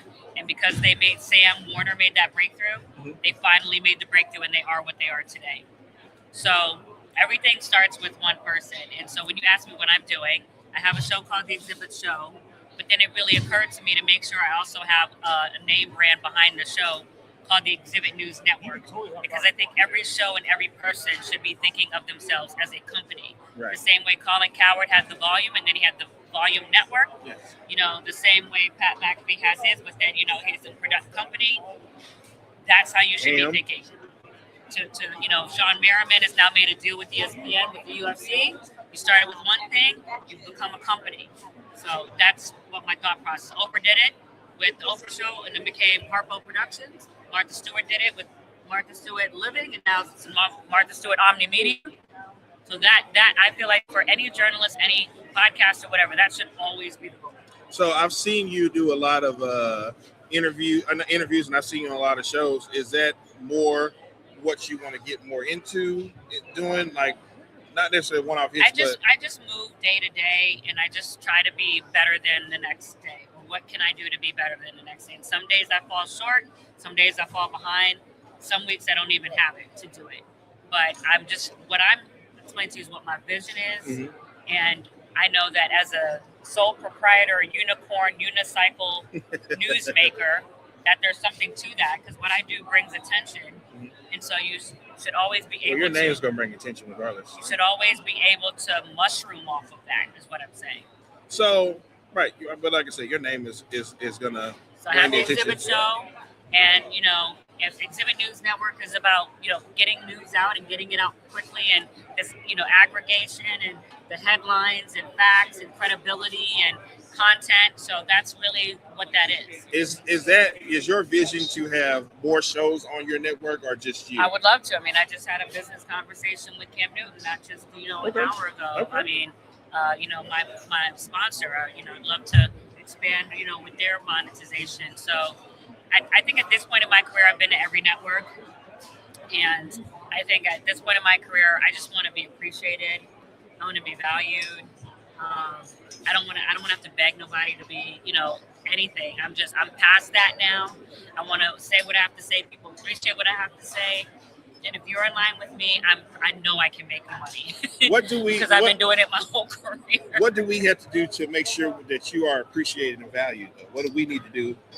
I just think that I feel like, there's just a lot of advocacy for what's happening to Black coaches and what's happening to this man. And I do feel like what happens to substantive women like myself get lost. And truthfully, it's like the major headliners get, if it's honestly, like if it's Jamel or if it's Don Lemon or if it's Joy Reid or whatever. But people like me that are kind of like underneath those names kind of get lost in the sauce relative to also realizing the fights that we have, gone through. And, even when I was a young intern at CBS in my 20s, I had a mentor who always would say to me, because I didn't think ESPN would come. I didn't think this would come. So many times I didn't think it would come. And I'll say to myself when he says, he said to me then, Josina, it just takes one person. So I always need the one person to believe in me. And I know I move mountains when I have someone gives me a battery pack, but I'm just not begging for it anymore. You know what I mean? Yeah. But you are one of the barrier breakers in this game. Mm-hmm. You are somebody who's laid a foundation for somebody even like me to be able to come and do what I do. Like you said, I have a vision and you have a vision, but I'm not at Radio Row if it wasn't for somebody like you. Well, I don't know about that. I appreciate you. Because let's be honest. Like if we're gonna go with the black route, not a lot of Black women at your time were getting the type of airplay that you were. And when you got the airplay, I mean, you made it happen and you made it work. So that's what I'm saying. So you getting that airplay made them feel safer that, you know what, maybe we can get more of that in and have more of that on our networks. So that's why I say you are a barrier breaker for us. But I think what needs to happen now is that, you still have to be accepted as a power broker. It's not enough for me to just make it and then you want me to be there and just be grateful. I've always been a leader. I've always been a power broker, so to speak, with what I bring. And you need to be in rooms with people who can be comfortable with that and not just want you to just be there and not be a needle mover. I'm gonna drive it like I stole it. Always. I'm always gonna drive it like I stole it. So now, getting back. So yeah, getting back to your last two questions because I need you to get this Chipotle. No, we're done. We're pretty much done. But I just want to know before I let you go. So we are gonna get you moved to Dallas to cover the Cowboys, right? Because you do really good work on the on covering the Cowboys. And I'm gonna tell you how I know why. Because Jerry Jones is your uncle. Because you know why? Because my buddies one of my buddies at 105.3 The Fan, they quote your stuff all the time. And actually, when we were at dinner the other night, I didn't get a chance to connect you because they left. But he wanted us to know if you can come on 105.3 The Fan in Dallas at some point. Well, of course. They think you're amazing. No, they tell me that all the time. They think you're amazing. Of course, I can come on. But just like anybody else, I'm not looking for one-offs on anything I do. Right. I'm looking for people who are, signing checks and signing stability. Signing checks and signing stability. I'll do one appearances here and there, but no bills get paid off of one-offs. Well, no, I'm pretty. I mean, I don't know how 105.3 The Fan is gonna do it, but I'm not talking about for them. I'm just talking about in general. You talking about sponsorships and moving to down? Come on. Get me. Listen, you see this? What? Get me this. You want this? No. But what I'm saying, you don't that. No, I'm talking about what it represents. Right. I'm talking about under my own banner. Right. You do that, and but sometimes it just starts with backing and money. The thing is, the only thing with Jerry, and I love Jerry. You know me. I just don't want to be beholden to anybody. I still have to say what I have to say. I don't mean being like off the rails, but I still have to say what I have to say. Jerry Jones says, as long as you don't go personal, you're fine. As long that's the only word he draws. You're the mayor. You know I Mark told you I'm Cuban. the mayor. You know Mark Cuban and you know Jerry Jones. You've been talking for 5 months and ain't Oh, got not a lick Lord. done. When I talk, I get stuff done in the same day. You talk, and we still like 2027. It's gonna be the Olympics in LA, and you still ain't got nothing My done. buddy Keith said he's gonna get it done for you. He said I'll get it done. Keith said he says he'll get it done. Get it done. Keith now. Oh, to your listeners out there, get me. I want. See, everything I put into the universe, I've almost made happen. Okay. I want a sponsorship with Lincoln Navigator. I want a Navigator because I haven't had a car for over 13 It's years. overrated. It's overrated. But right. I need a vehicle, and I want to be sponsored by a vehicle company. Now Keith is somebody important. He works over. He says I'm a mover. Let's get it. Keith said that. I'm a mover. I'm a mover. Let's get it. Now Okay. Keith works at AT&T Stadium, and he works over at Doing what? Globe Life Field. Doing what? I think he's running it. Just talking about, I'll DM you. He's running the show over there. Is he getting me a I think he works up in. No, I know our buddy Tomas works in Jerry Jones' suite, Okay. and I think Keith is up there. He works there too. So there you go. Keith says he's Listen, your man. I'm sure Jerry Jones was instrumental in helping Michael Irvin get a deal with Netflix. So get Jerry Jones to get me my You deal want with Netflix? Netflix. You want Netflix? There you go. And tell him Morris Chestnut is a personal best friend. We have multiple projects together. You know, I to seen talk it. about with some of the stuff with Cam Newton. Let's make it happen. Hey, shout out to Rich Dollars. I love that name, man. Shout out to Rich Dollars. I There love you that go. name. There you go. All right, thank you so So much. your listeners, make it happen, please. Yes, thank you for sitting down with me. This Yes. is a dream interview. Oh, And to stop show it. my support, I am going to go get that Chipotle for Hurry you. up. Thank you. Love y'all. Give me my sponsorship. All right. Thank you. Keith, you only gotta be take ashamed of yourself. minimum deals 12 months. Thank you. Hey, Keith, you got to be ashamed of yourself up there talking about something. I'm going to do it. I'm going to do it. That's what he said? Yeah. Okay, we'll see. Talking about something. I'll DM you. I'll Okay, DM you. we'll see. Keith, you got to be ashamed of yourself. What you want on your I bowl? want a rice bowl with everything except no avocado and no Lord Jesus, hold on. Let me write that down. cream. Let me write that. I'll put that in And my nothing, notes. nothing hot. I'm old. So I'm mild, old. everything mild.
Which mic? Y'all got 3 or 4 of them. All of them. Don't worry. All of them are gonna get you. Right. Okay. All right. All of them are gonna get you. I feel like I'm a heavyweight fight. You know? Should. Yeah. You should be. First off, let me start this interview off by saying you should be ashamed of yourself. All right. What I do now? Well, first off, you're gonna get me beat up out here in the streets because all the stuff you're saying, they come to me and say your boy's going wild. Your boy's wild. What are you doing here? What has gotten into you? Which one? You got to tell me. Let's more start than with that. Belichick. Should we start Belichick, Brady? Let's start there. They cheated. They're serial cheaters. What part don't you get? Why are we okay to keep Barry Bonds? Well, we shouldn't be keeping Barry Bonds. All right, but we are. Barry Bonds, Roger Clemens, Pete Rose. Everybody all cheated, right? Right. So right there, we're hard and fast on those guys, but you're going to turn a blind eye. Tom Brady got suspended by the league. He's a cheater. Bill Belichick, he cheated. Let me Spygate, and then they came back and did it again in 2019. Can I ask you a question? Was Bill Belichick out there personally filming? They were on his orders. You know that. And here's the proof. Proof positive. Where's my camera? Which one can I all look of them into? on right here. What? Eric Mangini, who was a Bill Belichick disciple. Oh my God! He spilled the beans. A snitch. He said, "Guess what? Snitch. I'm the coach of the Jets now. You better not do it to me." What is that? That's the most damning testimony from anybody. You can't even answer that. You know what? Perry Mason couldn't defend that in court. A rat. That's a rat. I don't care. A rat, snitch, whatever. I keep hearing Bill Polian is the reason why Bill Belichick. Then he came out with some. Don't have no effect. And then he came out with some whack speech about how he had nothing to do with it. And then he sounded like he was contradicting himself in the. I didn't like that he didn't know for sure if he voted for Belichick. How the hell you not know if you voted for him or not? I agree with that. If you don't know who you voted for, you shouldn't vote. You know what I mean? You shouldn't have a vote anymore. I agree. But it was more than 11 people didn't vote for Bill Belichick, so a lot of writers didn't vote for him. It was like last night, the MVP. Come on, that's a Fugazi MVP for Matt Stafford. Half of the guys didn't vote for him. Should have been Christian McCaffrey. No, it should have been May. How did Justin Herbert get a vote? Who? From the Chargers. Why? He got a vote. Why? He got a first place vote. You didn't see the vote total? No, I didn't. Stafford, 25 votes. First place. Drake May, 24 votes. Josh Allen, 2 votes. And Justin Herbert, 1 vote. How? Why is his name even the MVP conversations anyway? I have no idea. But I'm just saying that's how close it was. Just think about it. A lot of guys probably didn't feel comfortable voting for Stat Pafford. You know how he's done. Padding his stats for all these years. Stat Pafford, wow. So let's get back to this Belichick thing. So let me get this straight. You win, because not all of his Super Bowls were. It doesn't matter. He's tainted. Don't give me like, well, it wasn't this one or it wasn't that one. He cheated. He was fined $500,000 and they lost draft picks. That was just a penalty that they had to give them. They just had to do something. I mean, what are we talking about here? When Eric Mangini was coaching the Jets and they did Spygate, the Jets could have been on steroids and they weren't going to beat the Patriots in any of those games. It doesn't matter. What are you cheating for if it doesn't matter? If it doesn't matter, why are you doing it? So I guess answer that, right? So I guess Drew Brees or Sean Payton shouldn't go in there for Bountygate. Sean Payton's not getting in for Bountygate. Those were under his instructions. So we're dismissing coaches now because of suspension. Sean Payton's won 1 championship. What has he done? Stop it. He's not getting an off of that. And Mike McCarthy has a better record than Sean Payton. How's that? Go look at the numbers. Are you advocating for Mike McCarthy? I'm just saying, if he's the same guy. People just don't like Mike McCarthy. I don't think he's the same guy. Look at the numbers. Same guy. Okay. Let's Bill Belichick. Let's go to Tom Brady. Are you telling me Tom Brady is in the first ballot Hall of Famer? He's a cheater. Oh my God. People watching the video go be like, "What's that in the peanut gallery I hear in the background?" Oh man, I wish I could hit the button right here so I can. He's a cheater. Now, he's a cheater. Okay. Do you remember he said he didn't know the ball boy? He didn't. Okay, but he had 100 texts with a guy he doesn't know. Okay. And the guy's nickname was what? What was it? The Deflator. That was his Stop nickname. it. That was his nickname. Stop it. His nickname was the Stop Deflator. it. Stop. It don't matter. I got it. They But didn't even throw the football anymore after that game Okay, in but the I'm second just- half. He destroyed his phone because he didn't want them to know that he sent 100 texts. And this to is the all guy. because of A Jim guy he Irsay. didn't know. And it's all because of Jim Irsay. God rest his soul. They all knew they were who cheating. blew the whistle on this thing? Okay. Everybody watching this video, go look up how many fumbles the Patriots had that season. You know how many fumbles they had? So are you trying to say I'm every asking game you- was deflated, or I thought it was just that one game? No, they were deflating the ball. Okay. How many fumbles do you think they had that year? Now, How many? Just say again a number. How many? I don't think they had more. I don't think they had more than like one or two. I don't think they had 0. Okay, but that's not. Come on, man. Because you can get the ball pushed out of your hands for a fumble. You know, a softball is easier to catch and easier to hold on to. A softer ball. It is. It is. There's a reason that you have the certain PSI. There's a reason for that. So, by your standards, Bill Belichick, before I let you go, because I know you got to go. So, by your standards, Bill Belichick and Tom Brady are not first ballot Hall of Famers. And Robert Kraft shouldn't be in either. Okay. Oh, there was another one. Robert Kraft should be in all. No, he's the head of the whole cheating scandal. None of them. And is that because of what happened at the massage parlors, or because of the I'm still waiting to see the video, so I need to wait. a video? What? Wait a minute. Who's got video of him at the massage parlor? Robert Kraft, there's video. Oh my God! Get rid of it. Whoever's got it. Okay. So Robert Kraft. I want to see the video. You No, I don't want to see the video. Robert Kraft, Tom Brady, and Bill Belichick. You want them never in the Hall of Fame? I would not vote for them. I would not. Now, what? But do you think they should ever? Do you think they should ever be in the Hall of Fame? I'm just saying I wouldn't vote for them. What people do with their votes, I have to respect.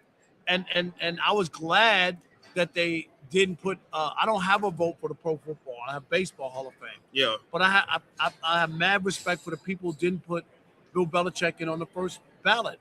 He should be tarnished some. He should have to wait or have like a punishment. And what that did for a lot of people who didn't remember Spygate is it opened up that for even younger fans to know, well, what happened to Bill Belichick? Why didn't he get in? Well, he was a cheater. Stop it. Hey, little Johnny, sit on my knee. Little Johnny, let me tell you the story about Bill Belichick. He was a cheater. Oh, my God. Stop it. Before I let you go, let's talk baseball real quick. My Rangers, Texas Rangers, fired Bruce Bochy. Are we good or are we bad without Bruce Bochy? I think it was time. I mean, I know Bruce Bochy. We just won the World Series. Had the but I think at that point they got what they wanted, which was an awesome World Series. That was awesome. That was it. That was awesome. I shed a tear. I cried when He we had did the his World Series. job. Yes. All right, man. Well, thank you. I don't want to hold you up. All right. Yeah. You ought to be ashamed of yourself sitting up here. That is just an extreme take. Hey, that is the most ridiculous thing I ever heard in my life. Hey, little Johnny, sit on my I'm talking knee. about some Bill Belichick and they should never get in the Hall of Fame. Okay, Von Frazier? Oh, okay. All right.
I am. You good? Yeah, which one I'm talking about? All three of them. All Okay. three of them yours, and they all gonna pick you up either way. I am having the pleasure of sitting down with. We're going hometown this time now, right? I say that because of the Cowboy star. Come on. I'm sitting down with Kayvon Frazier, former safety of the Dallas Cowboys. Man, I loved your time in Dallas. Let's first off get that understood. Man, sitting back, watching my Cowboy team. We look like we might need to pick up the phone and give you a call because we need some help back there. I mean, good Lord. What did you see that we needed help with in that secondary? What did you see? Is it the fact of the change of going from man to zone with Eberflus is what they struggle with this season? You know what, man? Flus, like a lot of people, blame Flus. And yeah, he definitely got to have some blame on him. I played with Flus, and I played in his system. And, he's been other places where his system was successful. But, you also got to have the right players for that system too, right, to make it really, really successful, right? And when we had the system, like, one thing that people don't really see about the system is you need to have, some D linemen that can penetrate, right? Because it's gap football, right? So the guy's not two gapping, right, up front, right? And then you also got to have some dog ass linebackers, right? You have to have some dog linebackers. And back when we was playing, so we had Sean Lee in the middle, right? And then Jalen Smith came, and then Leighton Vander Esch came, right? Like we had some dog linebackers that that really like made that system great, right? Because everything is funneled to the linebackers, right? And people don't see that side from our side. From a DB perspective, I mean, I think some adjustments should have been made sooner. I think one thing that I was seeing during the games is, so when I played for Brian Flores, he would make adjustments on the fly, right? Instead of doing like people say halftime adjustments and yeah. Brian Flores didn't wait till halftime to make adjustments. He made adjustments He made adjustments after every drive. Like, you come off the field, get you together, be like, yo, they doing this, they doing this, they doing this. Like, hey, so let's run this play like this. He would literally make up plays that we gonna run to match what they doing on the fly. I don't think they did enough of that. I think they just stayed and just took the blows, and then halftime they came out, made some adjustments instead of making them on the fly. You feel what I'm saying? Yes. From a backhand perspective, yeah. I mean, it was some change. I think it looked like they were confused, right? It looked like guys wasn't playing fast. So anytime you a safety, you a DB, and you're not playing fast, it's hard to play.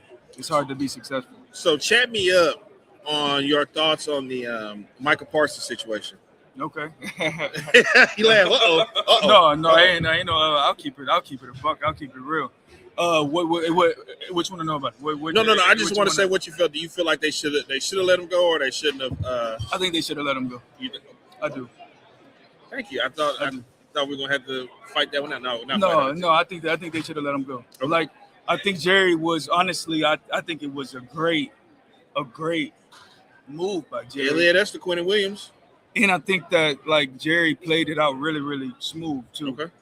Because people didn't know, not trying to talk trash about Mike or anything like that, not saying this to make it go viral, but he was an issue in the locker room a little bit, almost similar to Diggs, right? How Diggs started to become an issue in the locker room, right? Like they, when you hit that level and you seek attention like that and go on podcasts, I mean, it was instances to where players is going on different TV shows and doing interviews, and they talking about Micah, right? Not even that. We got podcasts happening in the locker room, and Dak shut that down. He was not happy about that. You know what I mean? And like, you go on a podcast, listing off top 10 quarterbacks in the league, and you don't put your quarterback in there. Like, he started to become a problem. And I'm not in the locker room now, but I'm cool with some guys that was. That's what it. Right, so I'm hearing this, like, how much of a problem he was becoming in the locker room. I felt like things went sour with that relationship. It was training camp, and I think Diggs called Dak a B word when they were at training camp. And right then is when I knew. I said, "Oh no, you gone? No, that's not gonna work." I had a feeling. Diggs wasn't gonna be around too much longer after that. I mean, you saw a video of Dak taking him out the field, probably letting him know, "Hey, you can't call me that." You know, right. I know we practicing this heated, but you can't, as a grown man, you probably can't call me that. When I saw how much him and Micah was hanging around and associating themselves with each other, like that's like, you know, kind of when the pillow talking and stuff start to happen. Right. So if one person a little bitter about their situation, you know, the other person gonna be bitter as well too, right? Like they wasn't able to think on their own, right? And it sucks though too, because now not throwing shade at Diggs, I do think that he a good player, and I hope he fit somewhere. I hope he find his home, another home somewhere. But I mean, you see what he's having to experience now, right? I always tell my players now, like the players that's coming up and training with us, is that humble yourself before God give you a situation that's gonna humble you, right? Because He'll humble you, right? In the NFL will humble you too. It will. Every player in the league had a humbling experience. Every single one. So now were you under Jay Jeezy and McCarthy, or just Jay Jeezy? I was only JG. Okay. Yep. All right. So now come back full circle. I'm about to ask you about how you feel about Shotty and what you see what he's doing with the team. How do you feel about his coaching? Love it. Yeah. Love it. I questioned the hire originally, just because I thought it was more experienced coaches that could have came in and stuff like that. But I love the move. I feel like, with that team, with the Cowboys, man, you need that young, energized person who's gonna bring the unity. That was what they was missing when it was Micah and McCarthy, and then I know Dak and McCarthy was cool, but I don't know. I felt dicey about that because I remember it was an episode of Hard Knocks, and McCarthy was trying to joke with Dak, and Dak was kind of like, "No, they cool. They are. They cool." Because I remember that episode. I was like, "Oh, they don't seem to." That even McCarthy was like, "Oh, I'm just trying to mess with you, man. I'm just trying to." No, they cool. They still cool. Okay. Yeah, no, they cool. They cool. They cool. But the team, you can just felt it. You even felt it a little last year, a little bit of the leakage last year. But the year before, you felt that they wasn't unified. No. Like, you can't do anything in any organization. You can't grow a business. You can't do anything if y'all not one. You got to be one. Seattle looked like they won. They look one. They defense. The Patriots look like they won. The Patriots look like they won. Like, the Patriots haven't been playing good these last few weeks. Right? No, they weren't. No, they weren't. They weren't playing good. But because they so unified, when the offense start turn the ball over or whatever, the defense will go and make a play. Right. Or they'll get it stopped. They're like, "Yo, I'm gonna pick y'all up." With the Cowboys, you start feeling like the offense will turn the ball over and the defense come up, and Micah walking out mad, sassy, and and the defense talking trash about the offense. It's like the offense not really saying that, but it's the defense talking trash about the. You're right. What we doing? What I'm saying? You feel what I mean? So I just felt like it wasn't unified. And Shotty bringing that. He bringing that unity. Yeah, because his first, what was that first game? They benched Trevon Diggs, or Shotty did. Yeah, he right out of the gate. Yo, if you're not getting with it, bro, you gotta go. Right. If you can't buy into what we doing, you gotta go. And I felt like that. So now talk to you real quick. I'm sorry I smile because I love this guy, Jerry Jones. He's my guy. I can never turn my back on Jerry. Yeah. Never ever. Talk to me about how your relationship with Jerry Jones. What's it like? So my relationship with Jerry Jones, I would say is I wouldn't say surface level, but it's probably not as I know it's not as deep as Dax or anybody else. I've never been in his office and one-on-one at any conversations like that, but I do have some sort of a relationship with Jerry to where, for instance, at the combine. Mm-hmm. Are you guys going to be at the combine? Y'all going? Yeah. So at the combine, I see him all the time, right? And we always talk. I want to get on that bus at the combine. Man, they invited me one time. I ain't go. I ain't go. Come on, man, you gotta get on that bus. That's like not getting on the yacht when they come to yeah. The yacht But it was come on, night, man. It was after it was after we was all out. I ain't go. I'm cool. Come on, Kevin, I ain't gonna mess with the bus, man. The bus. I like my perspective, but I don't want to know nothing that happened behind the scenes. Okay, I'm I cool. respect it. And I respect it. I'm not saying nothing happens, but I don't want to know. That's like don't meet your heroes. Yeah, I just don't want to know. Like, man, I love who y'all is now. I don't want to see nothing. I don't want to know. I don't want to hear y'all talk about nobody. I don't want to see it. I just don't want to be a part of it. Now, before I let you go, I need to let you know something. I got some. I've had to tell everybody this. I've had to break this news to everybody. Okay. But I want you to hear it from me first. Okay. You know I've been responding to stuff differently than what you expect. But, No, you giving me everything I need. Okay. I wasn't looking for. I'm not a shock jock kind of guy. But this might shock jock you right here. Okay. Next year, LA, the Dallas Cowboys are going to be in that Super Bowl because the NFL is going to need us to be in there after this poor Super Bowl. They're going to need that, and they're going to come to us. So you think this is going to be a bad Super Bowl? I don't see it being too good. And As I far say as that, the game, or and I you say that think- as far as viewership wise. Okay. The viewership. I listen. I cut hair back in Dallas, and sports is a thing. I got people coming to me in the barbershop. So who's in the Super Bowl again? You think it's because of who's playing, or you think it's because of who's playing? You think it has to do with the halftime show? No, the halftime show is fine. They are blowing this thing up. They're saying this is supposed to be the biggest thing since Michael Jackson with Bad Bunny. That's what they're saying. It's supposed to be bigger than Beyonce. So we'll see how that goes. Wow. But I'm saying the star power. Because I'm hearing a little bit of people pushing back on it a little bit. Well, some people are there because he's supposed to be speaking Spanish or something in it, but he has a big community and big following. He do. Listen. He came to AT&T Stadium not too long ago. When I tell you he had traffic bagged up from 360 to 20 and 30 all the way back to like Loop 12, he got some motion. When did they announce it? That he was gonna. I think it could have been a strategic thing then, right? So I think the viewership is actually gonna be bigger if they got the viewership. Now watch, the halftime numbers are gonna go up because everybody wants to see Bad Bunny. But after that, like attendance of the game, like nah, people don't even know. I have people saying who do the Patriots have? I had somebody ask me, is Tom Brady still over there? Yeah. That's how bad it is. Who you got winning? I mean, it ain't my Cowboys, so. I mean, you don't care, man. Who you got winning, bro? Man, you got winning, bro. I mean, if I had to pick one, I guess I'd go with the Patriots. Oh, you going with the Patriots? I would go with the Patriots if I had to go one. Well, I think Seattle gonna whoop their ass. I think it might get ugly. Oh, so you think it's gonna be a blowout? I think if Seattle get up early, it's gonna get ugly. Like they did the Colts. Who they play? Who they play the first? I'm sorry, yeah, the Broncos. When they did the Broncos, that's how bad you think it's gonna get. Who they play their first playoff game? Yeah, they whooped them bad. No, it wasn't Niners. Because the Broncos, the game was.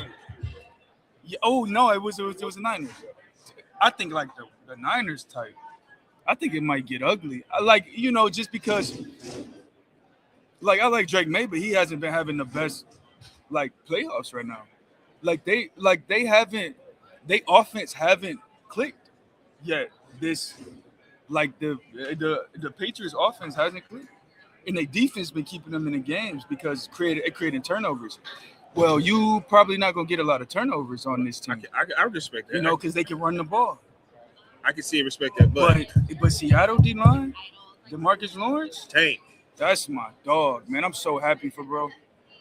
And he gonna get paid again.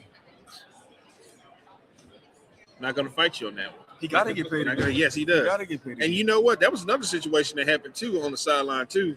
That kind of made everybody. We were going back to Michael on the sideline. Yeah. That was another thing. That was anytime Tank and cussing you out. Like if y'all going at it with Tank, especially the amount of respect that people have on with Tank, it's not Tank. Right, Tank can be D-Law can be very obnoxious sometimes, right? But it's never gonna be like he'll spaz, but it'll mainly be to the whole team, right? If it's 1-on-1, same position group, man, Tank don't usually do that. I played with Tank for 4 years. He don't usually do that. Yeah, he seems like a no nonsense kind of guy. Yeah, I mean, it's just he'll just be like, bro, don't be he'll say something. Hey, y'all gotta stop bullshit and stuff like that, right? But people usually don't push back on Tank. In the fact that Micah felt like he could do that. On TV, that's too. Crazy. And they called it on TV. That's crazy. But I think that was one of the Cowboys' big two mistakes is letting him go and letting Jordan Lewis go.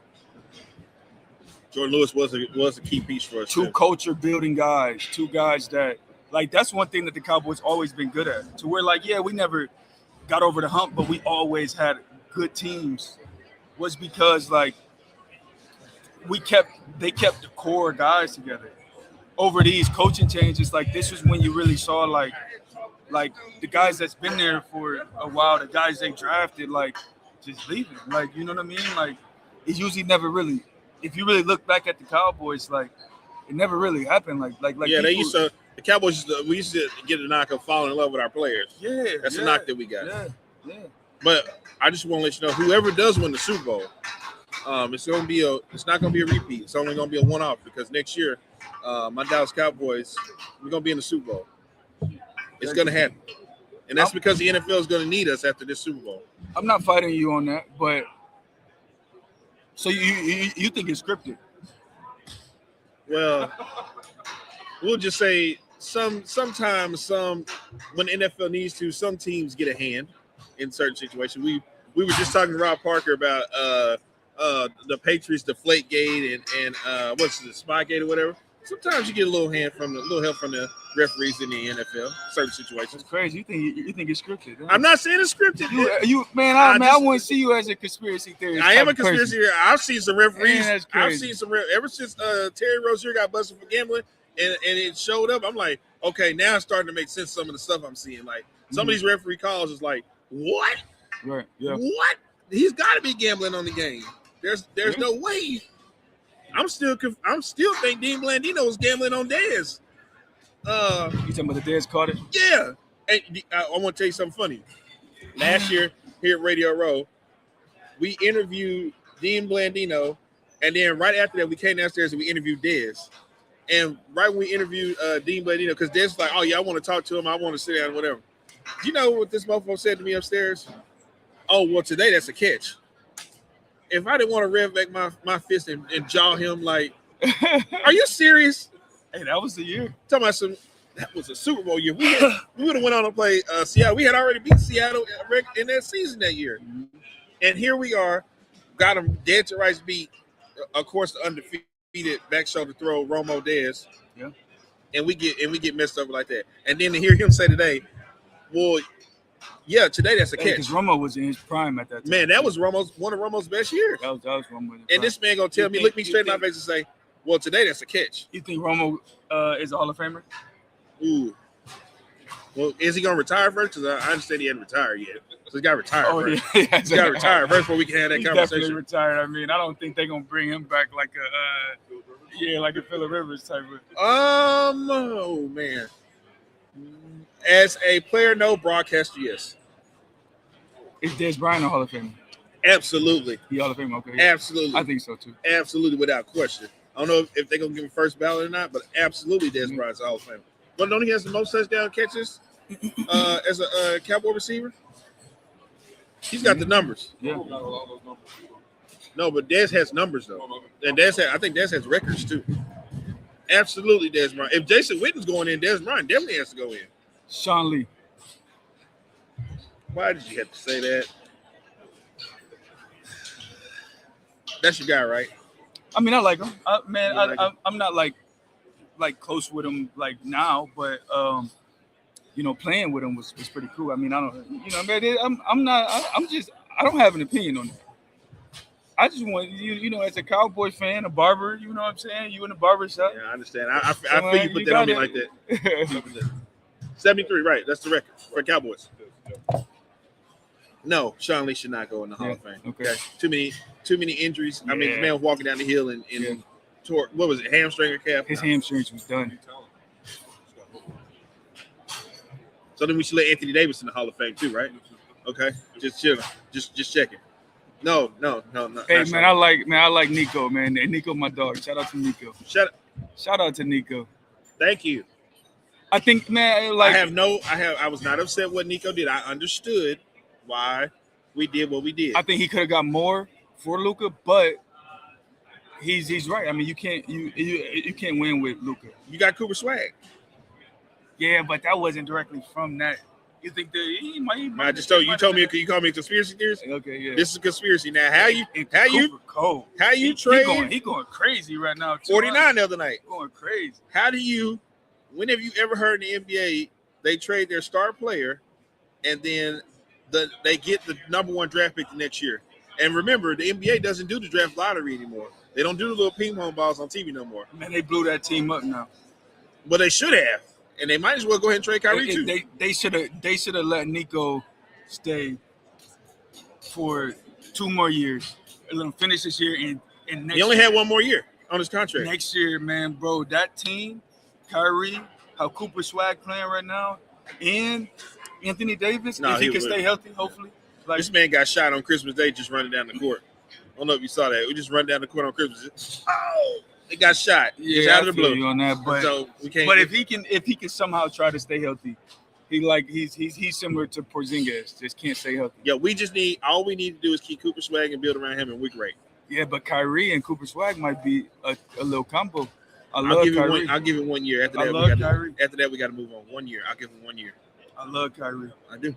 Man, thank you for sitting down with me, man. I thank you, man. I feel like we can go for hours on this. We got some good topics, man. Come on. Are you still in Dallas? Yeah. You still there? Okay. Yeah. Our facilities in Dallas, my training facilities. Yeah, I live in Dallas. And is that the okay? Yep. Now where's your facility at? Prosper in South Lake. Okay. Of course, you're on that side of town. Prosper, and then you got South Lake. You way up in Oak Cliff or something. I'm in Grand Prairie. Mansfield. Can you get a facility out of Mansfield? I mean, they got all that land out there. Can you get us a Mansfield? Probably not. Definitely not Grand Prairie. I don't know. Not Grand Prairie, but Mansfield. Grand Prairie, man. That's probably worse than Oak Cliff now. Mansfield, they building the whole soccer stadium out there, man. The whole soccer deal out there, man. You come put something next to the soccer field, man. Come on, man, bro. Come on, man. Go out there. All right, man. If you go to Mayor's, they tell them hit me up. We got the government. Actually, two of them do come to the barbershop and get their haircut. We can. I'm being for real. Yeah. Like I'm being so for real. 2 of them come in there to get their haircut. So we might can arrange that. We just had to exchange phone numbers, and I got. I promise. I'm being so for real. 2 of them do come into the barbershop and get their haircut. So we can talk about that. We good? All right. That shit was dope. Yeah, I'm telling you, man, we can talk for hours if I had to stop. Let me get your contact information, man. Okay. No. I missed the first 5 minutes.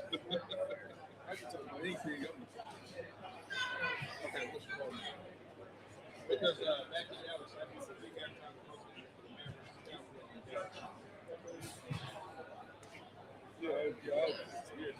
and I'm serious about that. Like, there's a black guy that comes in there, and there's a white guy that comes in there to get their haircut.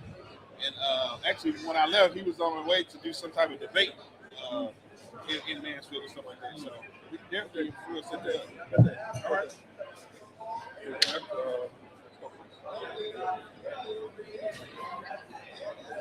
Thank you guys so much. I'm sorry to keep it for that. Thank you so much.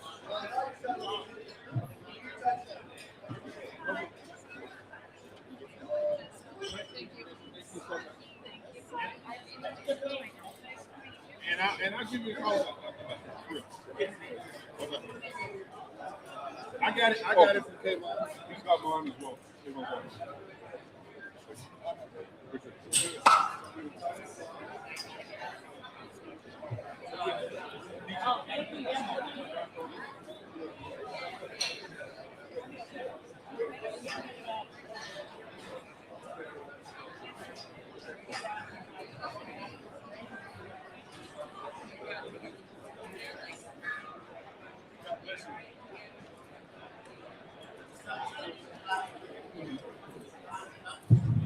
What happened by issue?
Oh wow.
Transactional nature.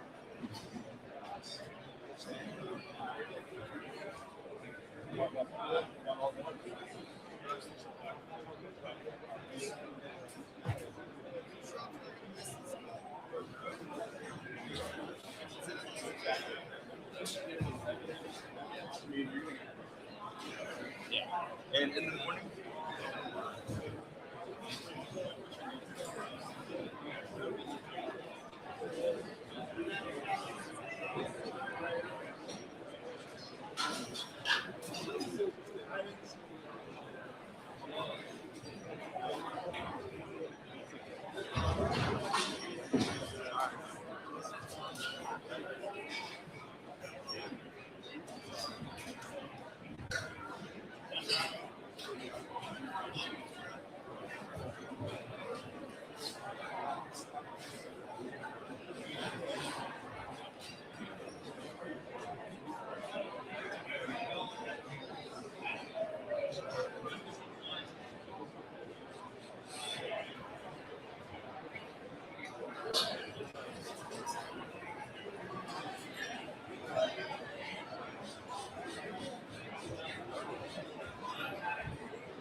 Yeah. Yes.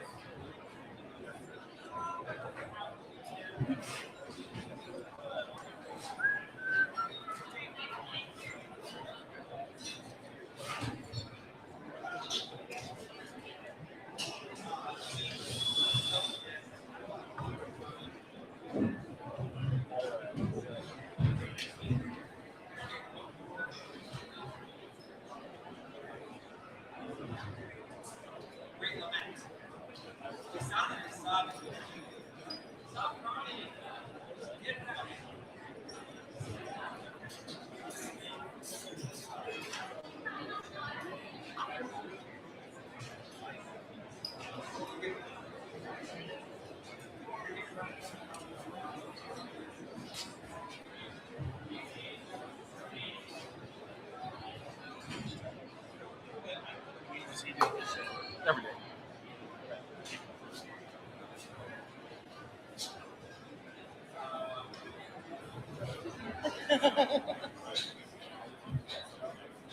Yeah, we saw him at the show that we saw him walking.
Are the Patriots on the other side? Are you going to the Patriots?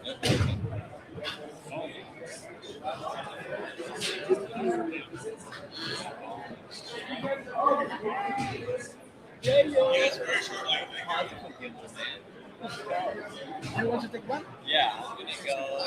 I think I'm going to There's more to get Yeah, they have a lot more there too. They have a good ball. Nice. Patriots. I mean, I would. I'm just Bill Belichick. Cheers. Thank you so much. Later, fella. Yeah, have a good one. Dude, he did that with a good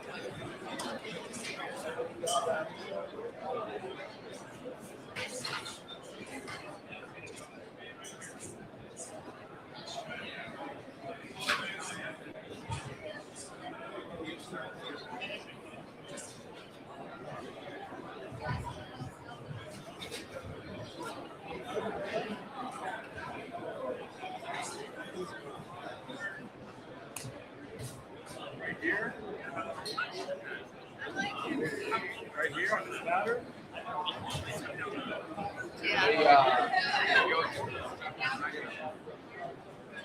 Off stage.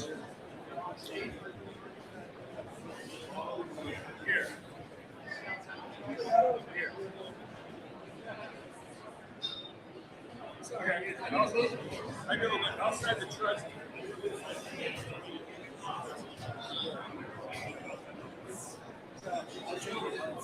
wrap. No, I got that part. Down through here. Slide this off. Get on the other side. Another line. Yeah.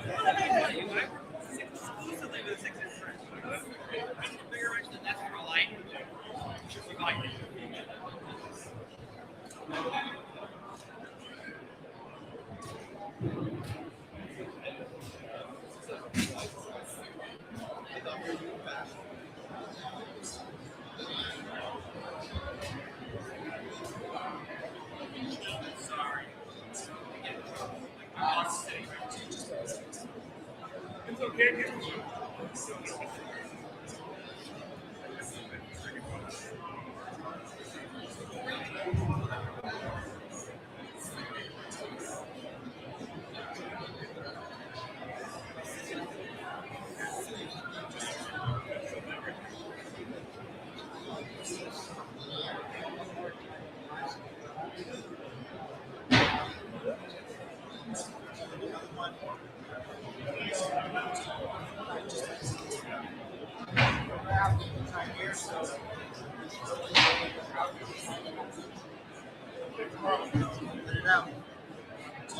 Kevin Harlan's dude almost made me punch him in his fucking face. Kevin Harlan's handler almost made me punch him in his fucking face. Oh, what happened? I go to him, I'm like, hey, does Kevin have time to talk? Does Kevin Harlan have any time to talk? No, he's booked up. How the hell is he booked up and there's nobody in this motherfucker? Fuck up, man. Yep. The last one of the entire week. Yep. Chips and salsa? I mean, there's chips. I don't do salsa. Oh, are you high maintenance like that?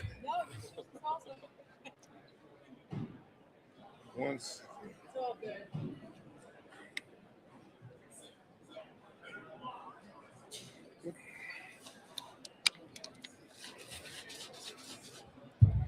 Okay, I'm ready. Okay. This is different right now. This is going behind enemy lines. This is a behind enemy lines interview right here. I've seen this guy on TV.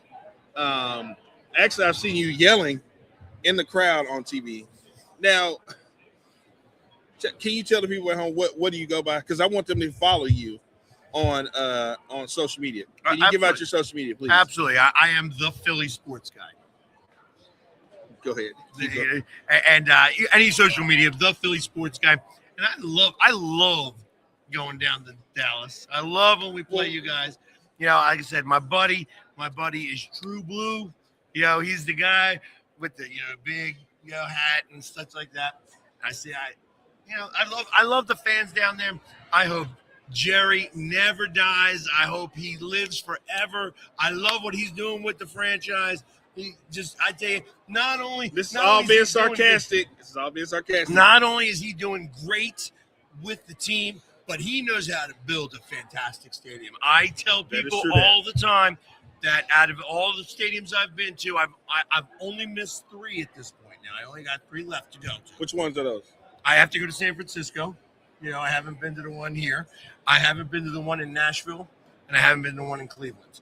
Jacksonville, I'm supposed to go to that this year, but they're not going there this year. They're going to tear it down. So okay, all right. So this is one of my. We've been coming to these. I've been coming to these for about 4 years, and I've seen this guy, and I've ran into him. And every year, we give each other that look like, okay, seriously. And he got his lovely wife over there, and she's got her tush push shirt on. So earlier she comes up to me. I'm leaning over right here, and she comes over. She's like, hey, and she's got tush push right on her face. I was like, did you come over here just to show me? Just to show me that shirt? And she said, well, I didn't come over here not to. So where does your inspiration come for this? So I have been painting up for over 24 years now.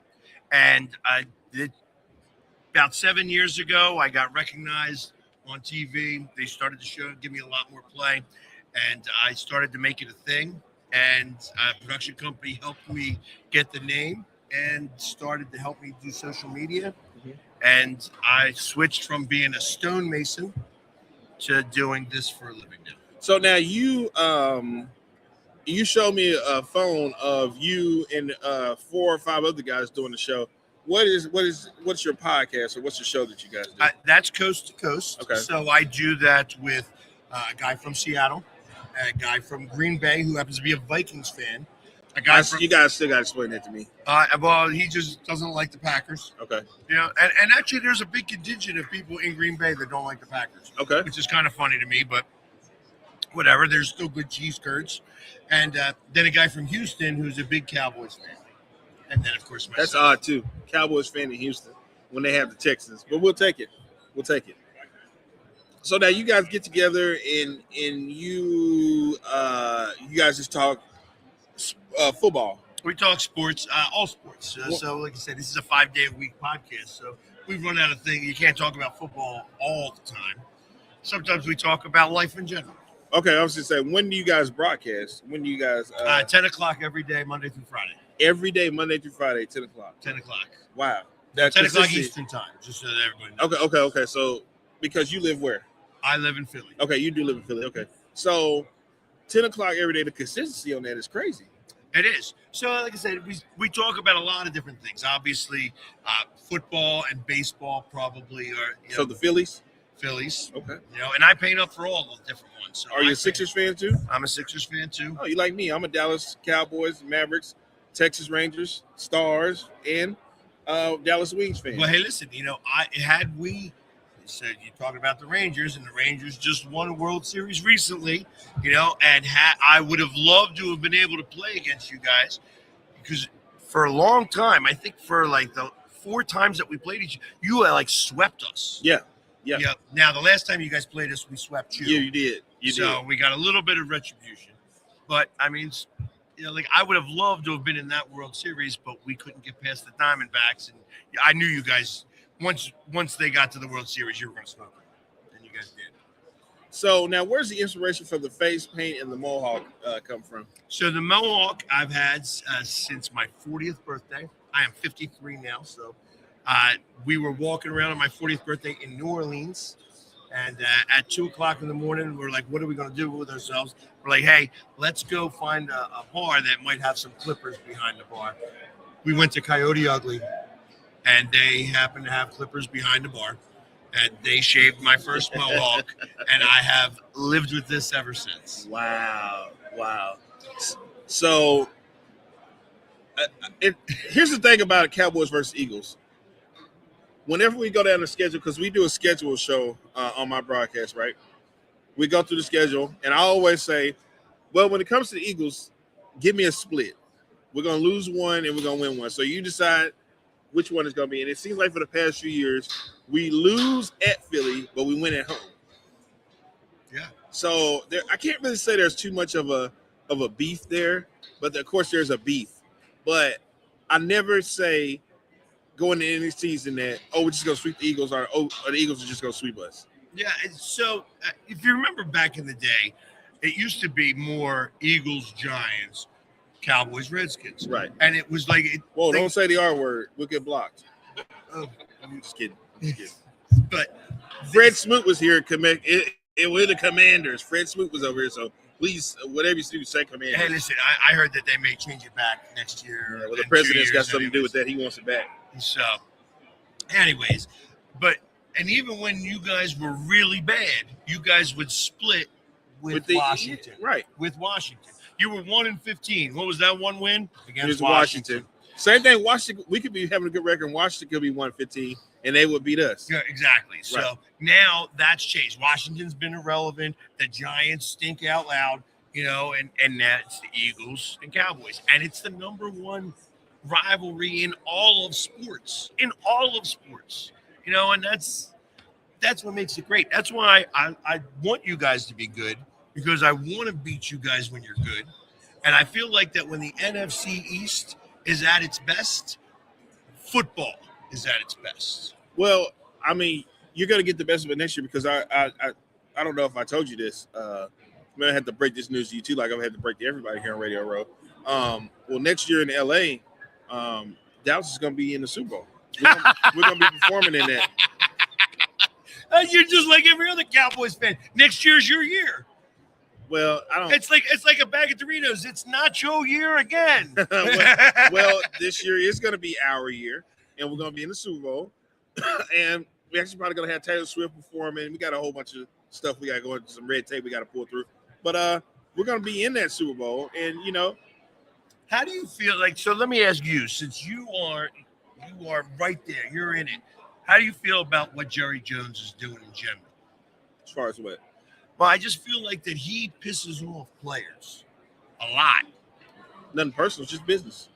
Yeah, did you think it was business losing your best defensive player? Are you saying Michael was our best defensive player? You didn't think Michael Parsons was your best defensive player? I didn't. That's why it was easy to move on from him. He was a good player. Don't get me wrong. I'm not trying to say Micah sucks or anything. Micah had deficiencies to where if you ran it, Micah, he had a problem. Big time. Over pursued a little bit. Yeah.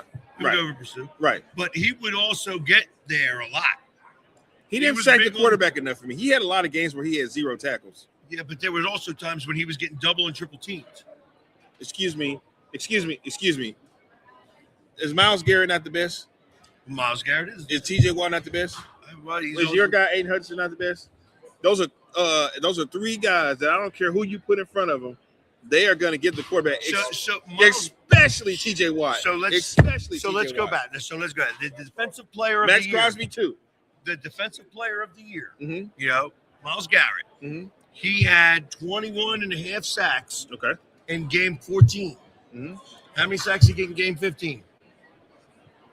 How many sacks he get in game 16? You want to know why? They triple teamed him. But he still gets through and puts pressure on the quarterback. He didn't even register a sack in those games. It's all right, though, or but a he- tackle in those games. But that's the saying, though. He still will get through and get pressure on the quarterback. So does Micah sometimes. Micah would have games where he would be non-existent, and I get that. Thank you. You know what I mean? And There were certain times. And the where money he got from the Packers, we can't afford to pay that and be non-existent. Well, listen, you guys can't afford to pay anybody because you're still paying, for contracts from like 4 years ago. We've cleared all that up now. We don't. Hey, you stay out of our pockets, okay? We got all that cleared up. Okay. Hey, listen, you're happy. You are very happy that they keep raising that number, because let me tell you, you're paying too much money for Dak. What? You're paying too much money for market Dak. value for that. Is that Did Dak not have a good year this year? This was his first year on the contract. So did he have a good year? Yeah, he had a great year. He had a great They year. were talking about making him comeback player of the year. Was he? Yeah, he was a candidate for comeback player of the year. Why would he be a comeback player of the year? Why would he? Because he stunk last year. The year before that, he did. Yeah, but that doesn't work like that. You got to be injured.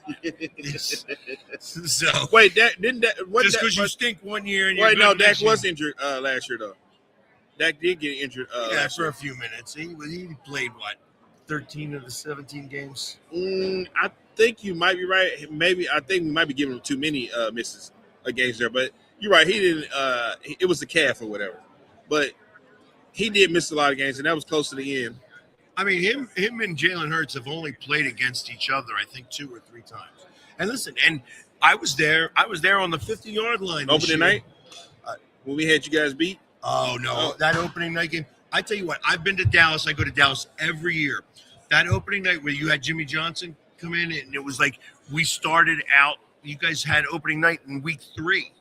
No, I'm talking about opening night of the NFL. I was there at that game too. Okay, yeah. When you had that Eagles fan, Emmanuel Sanders, fumble the football and help you guys out to win the game. Yeah, the Eagles fan is what he is, and he's on my Cowboys team, being an Eagles fan, and he helped you guys out at the fumbling at the goal line. I'm like, what is this guy doing? And that's when I knew he was an Eagles fan. Well, and I remember being in Dallas and being up 21-0, and you guys coming back and just that was a problem. That was one of the first times I actually saw our offensive coordinator not do his job, like because they couldn't figure out how to do anything in that second half.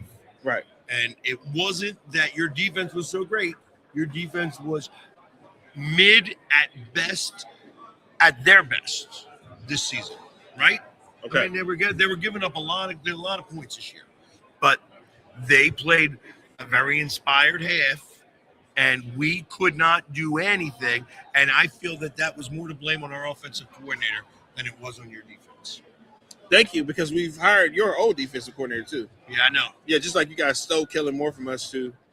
No. Kellen Moore. He came running. He went to San Diego first. But you said he came running? But you guys didn't want him because you didn't like the fact that he was more interested in the run game than the passing game. Well, not on that. He wanted to be a head coach, and everybody's like, if he could be a head coach, is why he left. And then they hired McCarthy or whatever.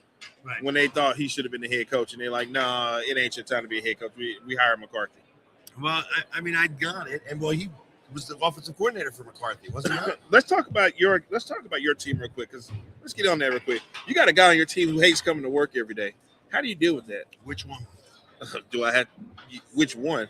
Is there more? I don't know. I don't know who you're talking about. Your receiver. He hates his job. No, I don't think so. I don't think that's the case at all. You don't think he hates his job? I don't think he hates because I mean, he's complaining every week. Oh, I didn't get the ball. And, oh, they throwing the ball over here to this, and I need the ball more. Is that what he's doing? Yeah, every time I see him, it's like, damn, do you hate your job? I mean, you complain more than you. And then he gets the ball. I mean, this Jalen Hurts throws the ball, money ball, and what does he do? He drops it. He dropped it a lot in the playoffs. He dropped it a lot in the playoffs. I will say that.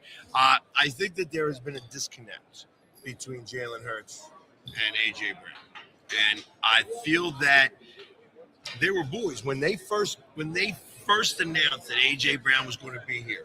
They put out the phone call. There was a video call between the two of them, acting like schoolgirls, like Kitty and stuff like that, and said, "Let's go win some Super Bowls." We've been to 2 Super Bowls. I know you're old enough to remember when you guys were in the Super Bowls. I was 8 years old. You were 8. Yeah, I went to the parade. See, there you go, and that's what spawned your fandom for the Dallas Cowboys. That was a long time ago.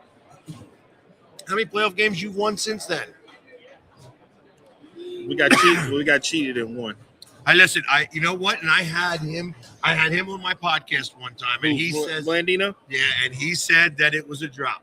And he did that. And on that podcast, they also had True Blue there, and he was like, you're wrong. And guess what?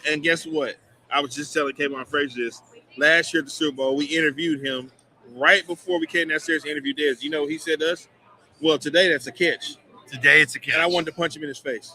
Right there. I wanted to drop him right there. Today it's a catch. By the letter of law. Today it's catch, but at that time it wasn't. Right. Okay. So, hey, listen, I wasn't part of that game. You know, that was against the Packers. You know, you guys, you would have lost the next week, I'm sure. No, we were going to play a Seattle Seahawks team that we beat earlier that year. That don't mean anything. Yeah, it does. You beat them earlier in the year. They had the number. I don't believe in that even a little bit. But it's all right. Listen, I love Des Bryant now. I troll him on occasion. He trolls me back. I love it when I can get some interaction with that. Michael Irvin, see Michael Irvin all the time. Oh, I love God. him. I love him too. Another guy who's lost it too with the Miami Hurricanes belt to ass thing. I love Michael Irvin. We talked to Michael Irvin at the end, but you just like to troll everybody, huh? And you said Jerry trolls you? Jerry trolls me. Anytime you see him talk about or mention a Philadelphia fan base, they show my picture every time. He said when he was talking about how that he loves when the Philly fan is giving him the business, he does that kiss. You look at that video and you see who shows up. This guy. Okay, can you please give out your Twitter information? I mean your social media stuff again before we let you go. All the Philly sports guy, and you everywhere. You can go on Instagram, you can go on Twitter, you can go on TikTok. The Philly sports guy. You put it in there. You just Google me. Google me, the Philly sports guy. I am everywhere.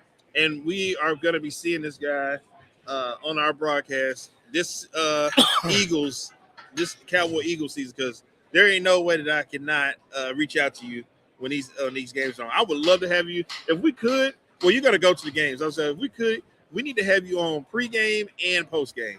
I can do that. I can give you a little bit of time, before the game and after the game. And listen, and I'm not afraid. Like if we lose, I will be critical of my team. I'm not a hey, so all be the biased. Referees. I don't blame. Well, I will blame the referee if they cost us the game. I'm no stranger to Dean Blandino. I will blame you if you screw it up. I will blame you. Thank you for sitting down with me, man. It's a pleasure. And listen, this is great. Thank you for having me. And your wife, she just grinning like a Grishaw cat over there. She likes the cat that stole the canary at this interview.